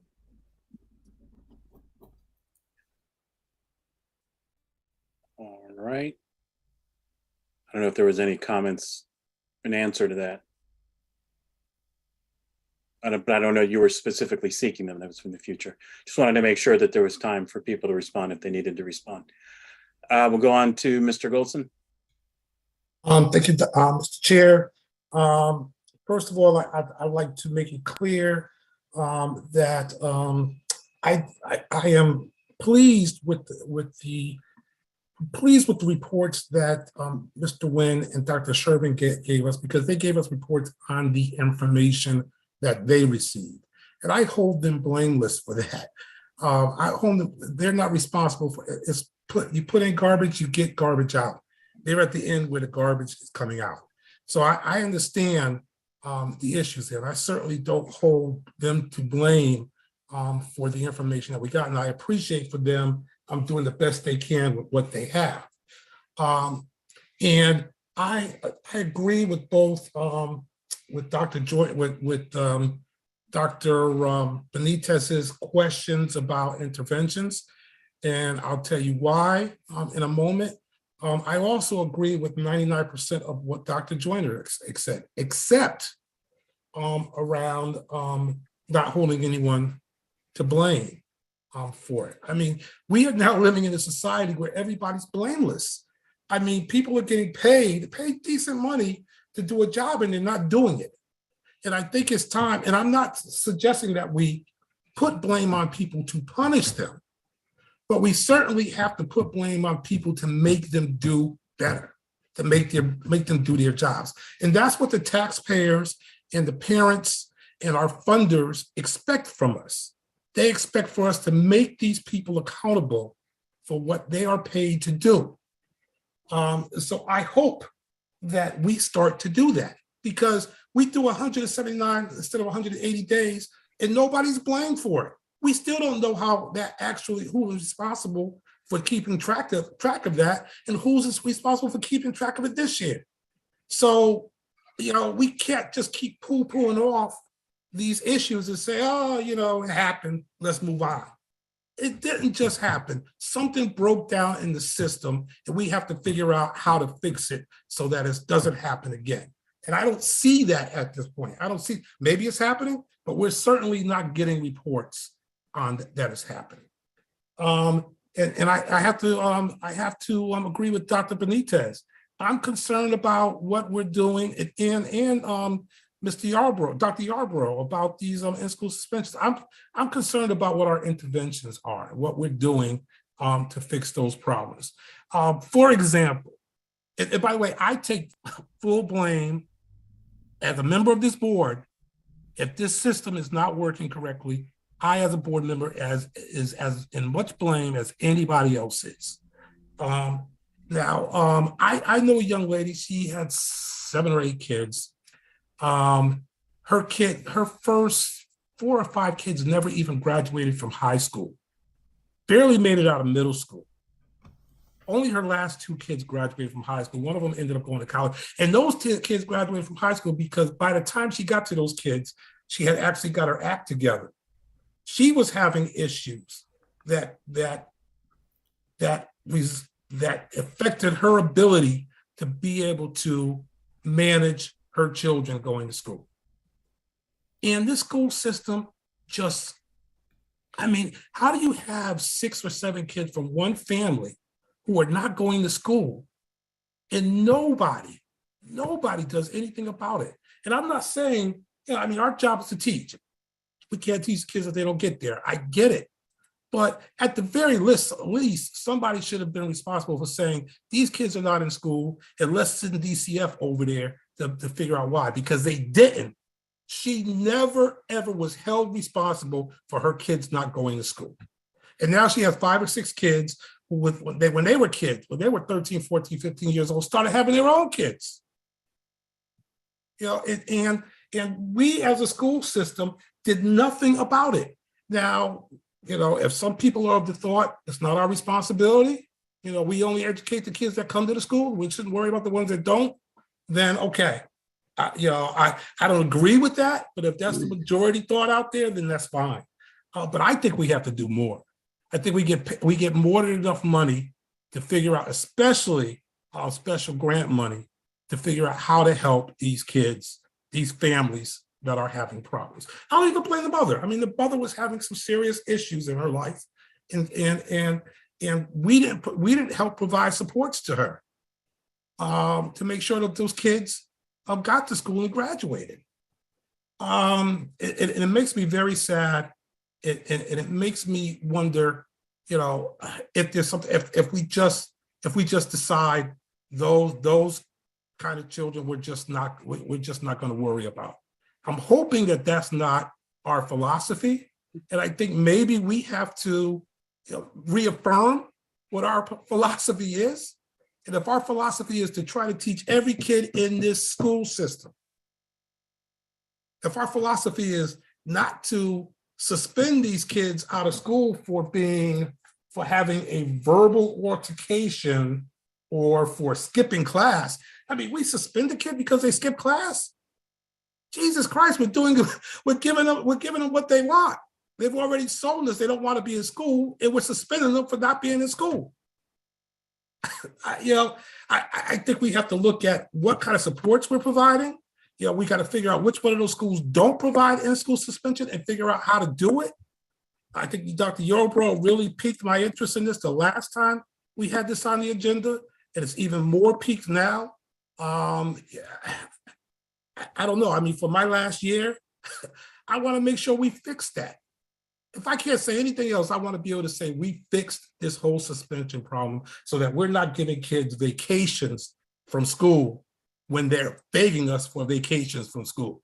When they're skipping school, the only difference for suspending them is now they got our permission not to come to school. So I hope, Dr. Joyner, I'm glad that you're taking this up. I hope it's expanded past, fixing the problems in the reporting and so on, and then actually putting together, figuring out where the interventions are not occurring and figuring out how to get them done with the resources that we have. Thank you, Mr. Thank you, Mr. Goldson. Mayor Elicker. I'm sorry to add a comment because I know there's been a lot of comments that have been made here. But just, first appreciate the work that folks are doing. I know this is a really challenging issue. I think probably my own daughter is chronically absent. And I really liked what Dr. Yarbrough was saying about people being out because they're sick and that being technically classified as absent, but it also is important for us to know why people are absent so that, frankly, I think in my own daughter's case, we like to think she's on track and she has the resources that she needs.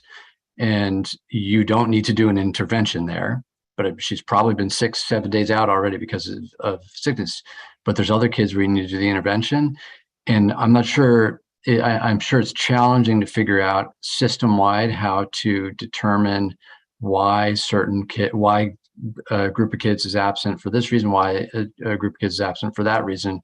And perhaps you've already tried to do this, but I would encourage you to try to get more data on why so you can help focus your resources more. Individual teachers, I suspect, know, but having that data across the system could be very, very helpful. That's all I had. Thank you. Dr. Tracy? Thank you, Mayor, for your suggestions, because part of reporting information to the board is so that the board as a body can also support the school district in the challenges that it has or the challenge that it faces. Is not just to ask questions and get answers, but a matter of providing support to the district as a whole. I want to say that I know that Gemma and her team have worked even during the pandemic, going from house to house, through the snow, through the pandemic, checking out families, finding those who are homeless, supporting them. There's a lot that is going on behind the scenes that has not been told.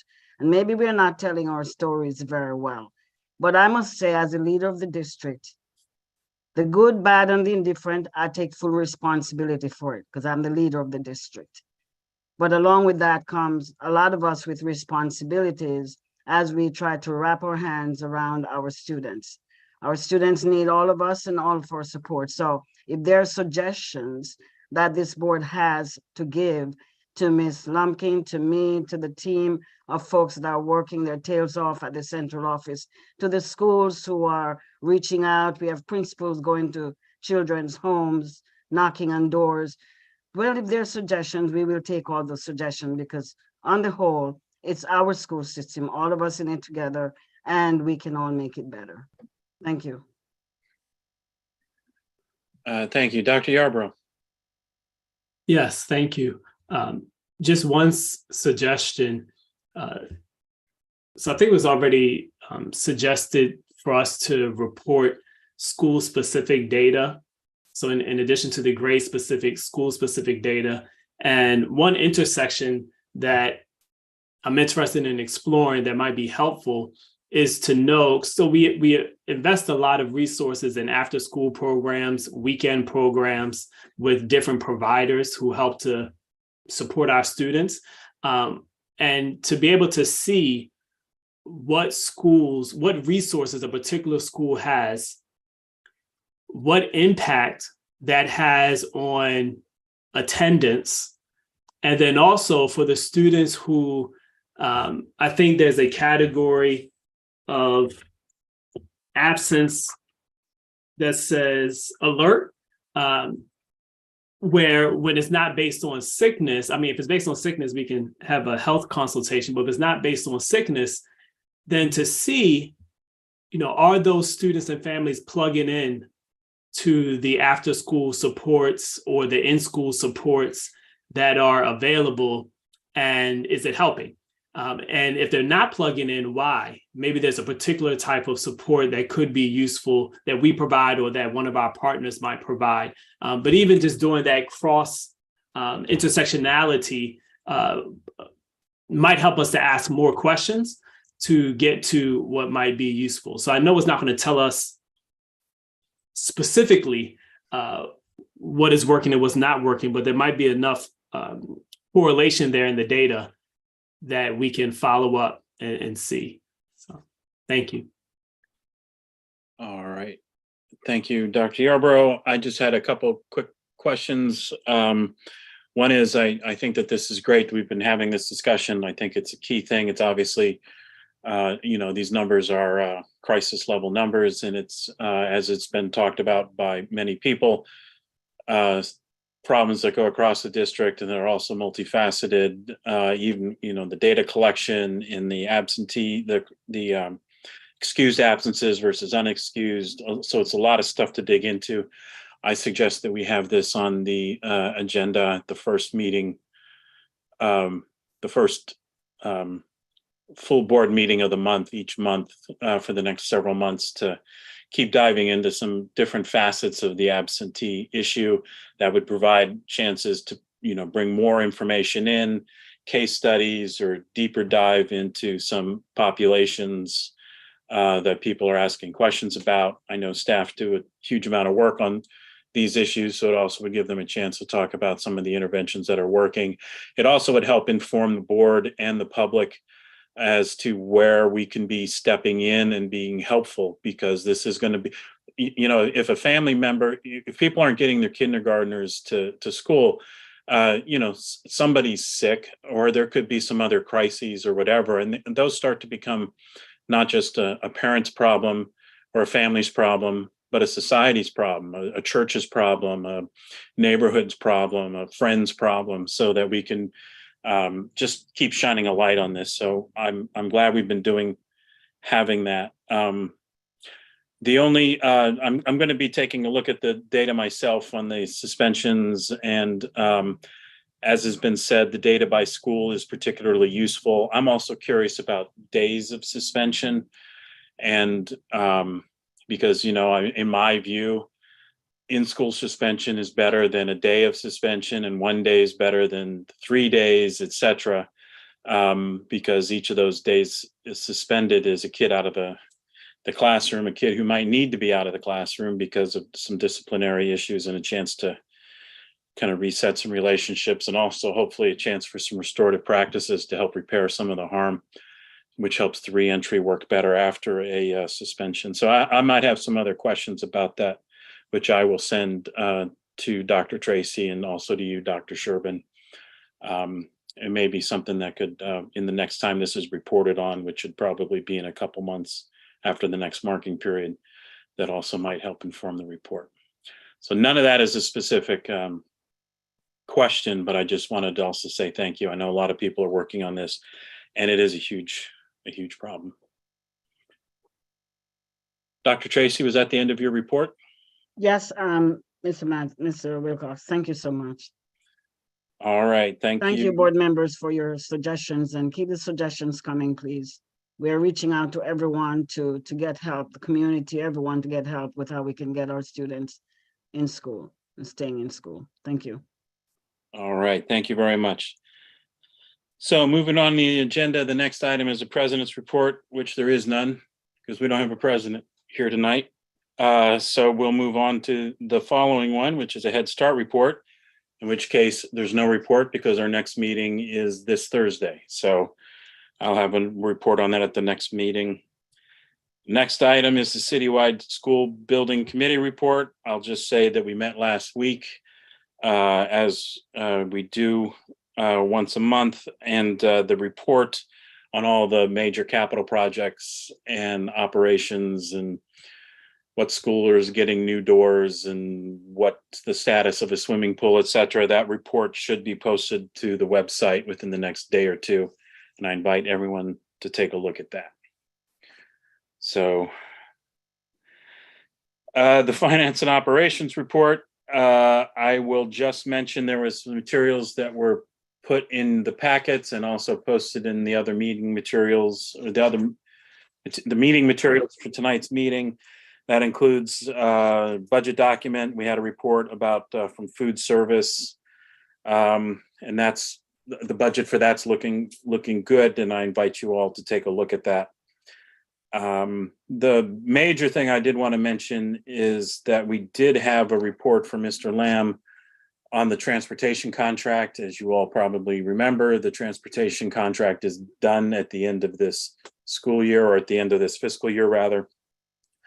Mr. Lamb presented what I thought was a good presentation that outlines the entire process. There's a memo in the packet tonight I invite you to take a look at it. This is, other than the labor contracts, the transportation contract is our largest expenditure of funds. And so Mr. Lamb outlined the process. The key thing is that they're putting out this week an RFP to get assistance on what the major transportation RFP should be and what the contract should look like. And so that's going out, and then that'll inform the RFP for the transportation contract. The goal, Mr. Lamb reported, was that the final contract for transportation should be awarded by March 1st.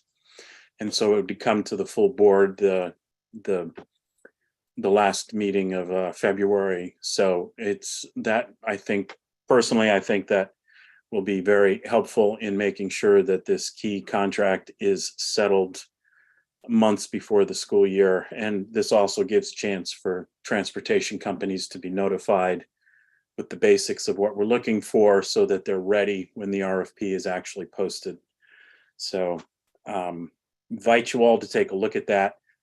And the final thing I'll report is that we will be looking again at our cover memos. As you know, we require one of 2 cover memos to be a point on top of all meeting materials for F&O for every item, one for the operations side and one for everything else. And we're going to be reviewing those just to help clear up two things as the problems that I see. One is to make sure everybody's using the correct and current form, because we periodically make changes, and we make changes based on questions that come up. So that's one thing. And then the second thing is clarifying any language to make sure everybody knows what they need to be doing. We have cases sometimes where people, for instance, don't understand that a sole source contract is actually a designation from the City of New Haven purchasing office that something is sole source, not my opinion as to what's a sole source. So we're going to be looking at that. So if anybody has any suggestions as to what the should be, please get it to myself and the rest of the committee and Dr. Tracy, and the committee being Jacinia Rivera and Orlando Yarborough. So any comments or questions related to that? I see your hand, Mr. Golson. Thank you, Mr. Chair. I have to say that I am on the record.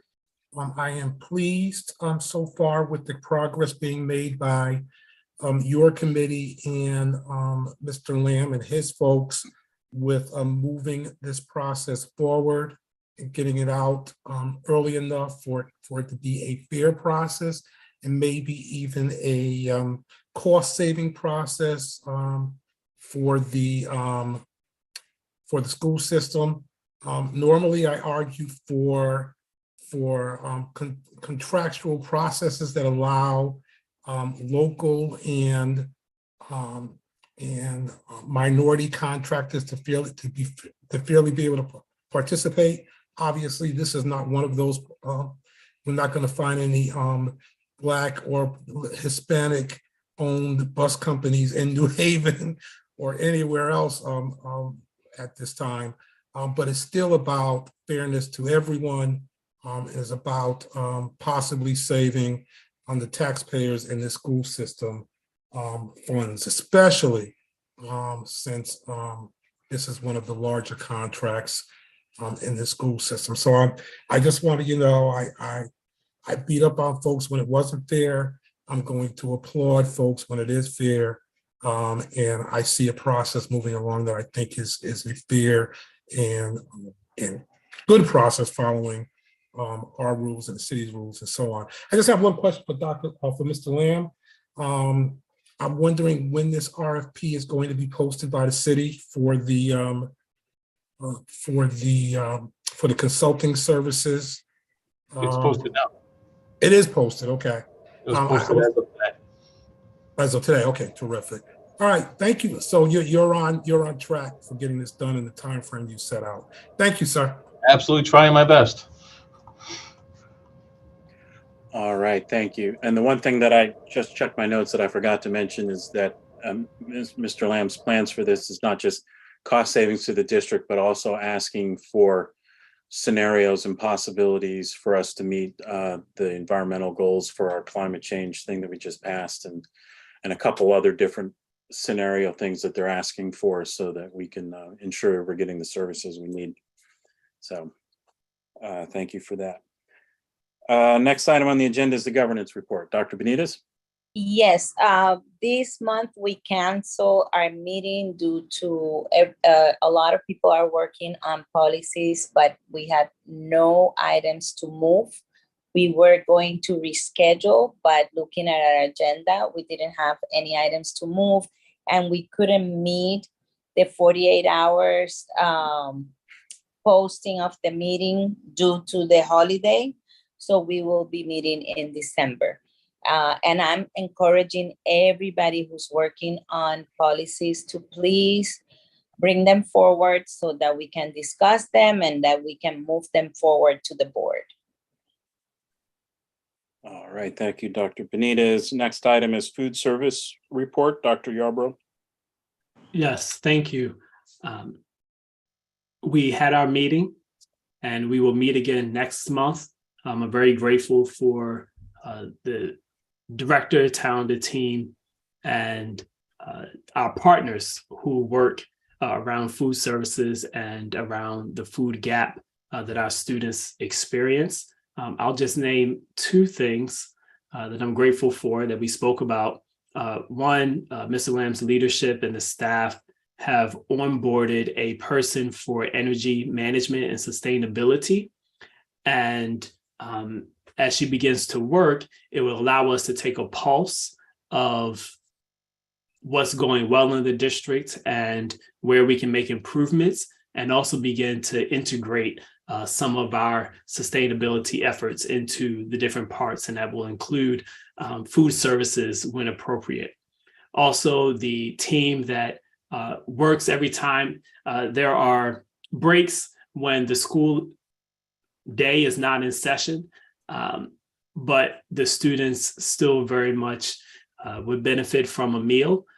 And the current winter break, December holiday food gap is coming up, and there will be a distribution. The distribution at the end of the summer, between the end of the summer and the beginning of the school year, was successful in terms of families being able to partner with the team and receive food.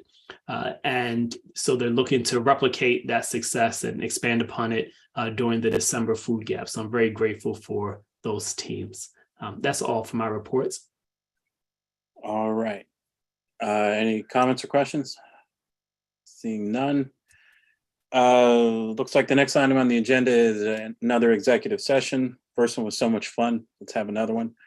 So I'm going to make a motion here, and that is I move we go into executive session pursuant to Connecticut General Statutes 1-206B and 1-201B 9 and 10 regarding records, reports, statements of strategy or negotiations with respect to the collective bargaining and records of communications privileged by the attorney-client privilege or relationship. Attending this will be the board, Dr. Tracy, Attorney Alexiadis, and Attorney Natalia Sierra Milan. A second. I hear a second. Any comments? Mr. Goldson? I just want to make sure I know what we're discussing. It looks like we're discussing the administrator's contract and the teacher's contract. Is there anything else that we're discussing in here? I don't believe so. Okay, thank you very much. All right, thank you. Hearing no other questions, let's go ahead and take a vote. Dr. Benitez? Yes. Mayor Elicker? Yes. Mr. Goldson? Yes. Dr. Joyner? Yes. Dr. Yarbrough? Yes. And I'm a yes as well. It's unanimous, so we are going into executive session. Same link as before.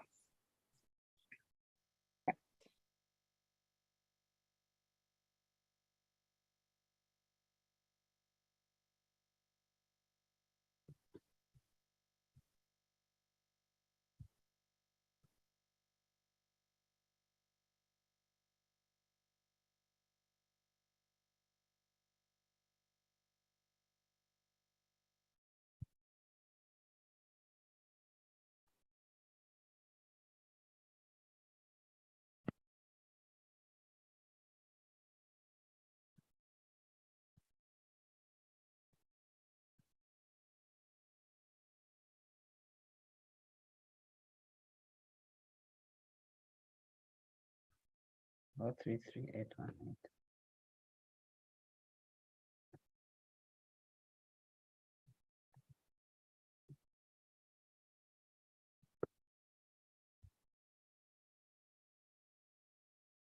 We're going.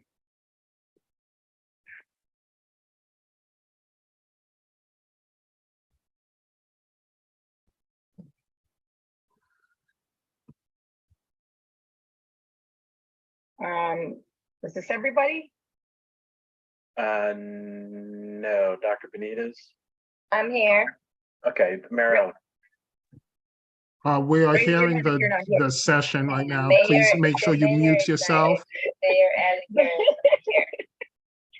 here. Really? Don't do it like that.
right, just looking to see who we're waiting on. Dr. Benitez and Mr. Goldson.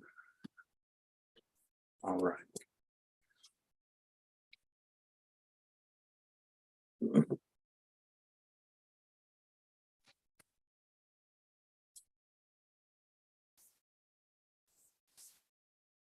And there they are. All right. Looks like we're all back. Just like to, we're out of executive session. No votes were taken in executive session.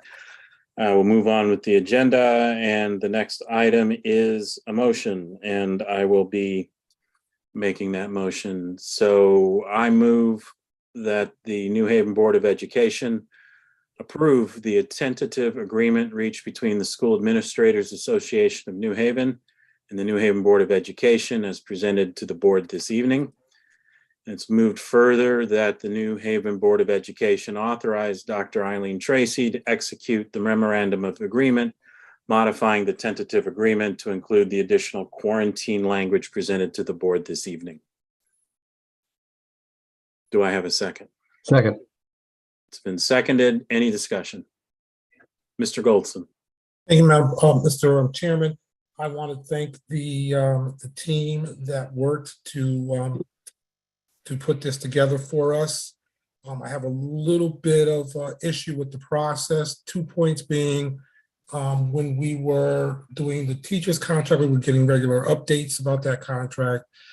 This is the first time we've had a discussion around the administrator's contract. It was done after they actually ratified the contract. So I'm a little concerned about where we fit in this process.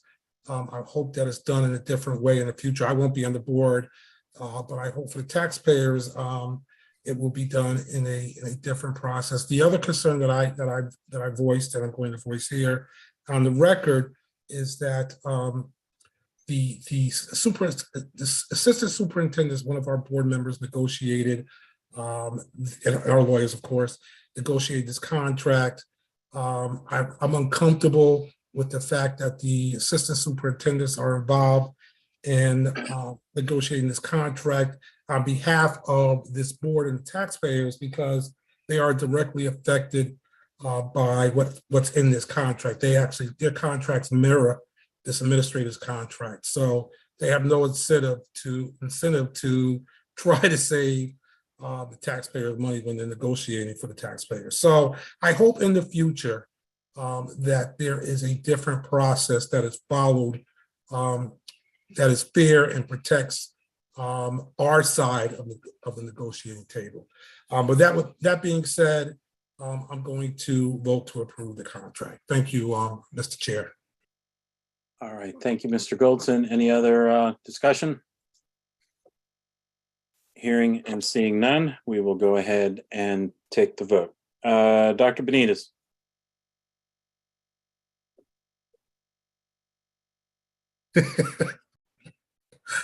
Yes. All right. Mayor Elicker. Yes. Mr. Goldson. Yes. Dr. Joyner. Yes. Dr. Yarbrough. Yes. And I'm a yes as well. That motion passes. So going on to the next item, another motion that I will make. I move that the New Haven Board of Education approve the tentative agreement reached between the New Haven Federation of Teachers and the New Haven Board of Education as presented to the board this evening. Second. I heard Dr. Benitez seconded first. Any discussion? Mayor Elicker. Yeah, I just want to say there's a ton of work that went into this by Dr. Tracy and her team and Dr. Yarbrough and the teachers. And I know that there was some anxiety along the way by a lot of teachers, but the fact that I think it was stated that 97% of the teachers voted in favor of the contract means that we're in a real good place for the teachers. They do a lot of work, and we really appreciate all the work that they do. And I hope that the contract is something that represents that appreciation. All right, thank you. Dr. Benitez?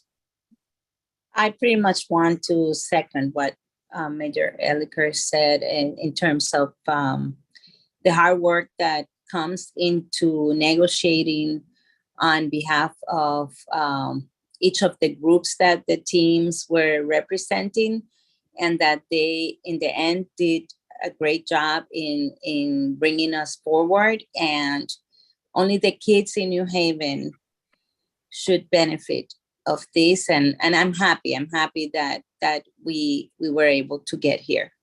So congratulations to everyone on the hard work. All right, thank you. I'll just take a quick moment to say that I also thank everybody involved in the process, and that I think in particular the teacher's contract is addressing a lot of issues that people have been bringing up. It was very good to hear from the union president this evening that it was well received and ratified by a large number of people in the union. I'm hoping that it helps shows that the board and the administration have been listening to what the teachers have been saying, and are everybody's stepping up and putting out a good contract there. As chair of the Finance and Operations Committee, at least currently, this is a very good contract. It'll be a stretch for us to be able to afford it, and I'm really hoping that we'll be able to come together as a group, not only in the city, but then also as we move and help lobbying with the state in order to increase funding for things like funding their educational cost sharing formula, so that we have the funds to pay for this. But I do want to say that I do think that this is great, and I appreciate everybody's work on this. And Dr. Joyner? I'd like to thank everybody. This was a perfect storm in a very positive way. Dr. Yarborough and Dr. Benitez came on the board, and they didn't miss a beat, and they added significantly to the board. I also like to thank Leslie Blateau, and one of my unsung heroes is Pat DeLucia, who is a consummate consigliere.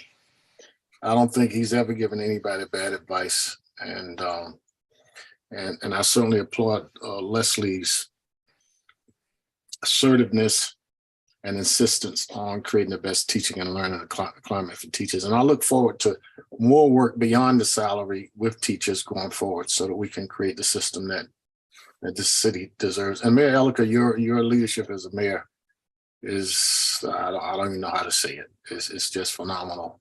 And I certainly appreciate what you've done since you've taken over this job. All right, thank you, Dr. Joyner. Mr. Goldson. Thank you, Mr. Chair. I want to thank everybody who was involved in this. There was a couple of rocky points, but what good negotiation wouldn't have rocky points to get through. I want to especially thank Dr. Yarborough, who put in countless hours to help negotiate this as an unpaid volunteer, more than I think I could have been able to do. I mean, those meetings went longer than our board meetings. So, he put in a lot of time and sacrifice. I want to thank the rest of the board, because this board at the very beginning was committed to making sure that these contracts, that these teachers got a good contract to show that we cared, and thank them for all of the sacrifices they made over the last several years for this school system and our students. I'm impressed, and I'm just now waiting to figure out, for the mayor to figure out for us how we pay for it. So I'm looking forward to seeing those discussions. But otherwise, congratulations to the teachers, congratulations to this board, and congratulations to the student and parents of this system who have fairly well paid teachers at this point now. I mean, it's not as much as probably we should pay in a utopia society, but we did a lot this contract to try to make up for some of the inequities, and I look forward to seeing more of that in the future. Thank you. All right, thank you, sir. Dr. Tracy. You're muted.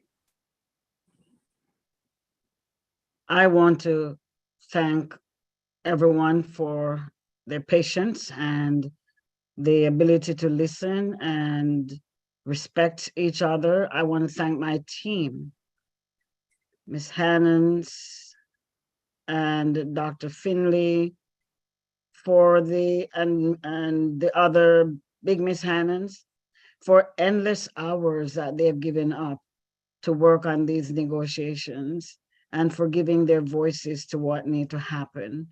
We believe, and we have always believed, that our staff need to be paid. New Haven needs to be in the same level of surrounding towns. Now, you know that that goalpost is going to be moved as we move on, right?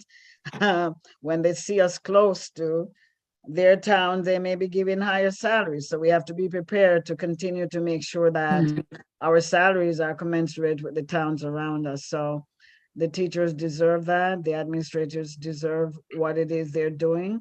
And this is for the entire New Haven Public Schools. And so we hope that moving forward, there are other things we have to work on, but this certainly was indeed a great, what should I say, way of demonstrating that we do respect and honor our workers in New Haven Public Schools. Thank you. All right, thank you. Seeing no other hands raised, I believe Dr. Joyner's was raised from before. We'll go ahead and let's take a vote. I forgot to say Lisa Mack. Sorry, Lisa. Lisa Flegler, because I didn't know what name that was. I'm sorry, Lisa. Lisa. Sorry, Lisa. Sorry, Mrs. Flagler, I forgot to mention your name. Thank you. All right, let's go ahead and vote on this. Dr. Benitez, Yes. Mayor Elicker, Yes. Mr. Goldson, Yes. Dr. Joyner, C. Yes. Dr. Yarborough. Yes. I'm a yes as well. Motion carries. And that's the end Before of we our adjourn, Okay. could I just Mr. ask a quick Goldson? question? When are these contracts going to be available for public consumption? Just the attorneys and the union, they have to work on some of those changes she talks about in making it gender neutral and get rid of the thing that they had to cross out on the original contract, so have a clean contract. So I'm gonna ask them when they will be ready with all that to be published to the public. Thank And you. for the board to get a copy in their hands also, yes. With that, Mr. Chair, I motion that we adjourn. Second. Been moved and seconded, and it is non-discussable. So let's go ahead and take a vote here. Dr. Benitez, Yes. Mayor Elicker, Yes. Mr. Goldson, Yes. Dr. Joyner, Yes. Dr. Yarborough. Yes. I'm a yes as well. We are adjourned. Thank you. 8:45 there. Good night, everybody. Have a good one. By 2 minutes. Thank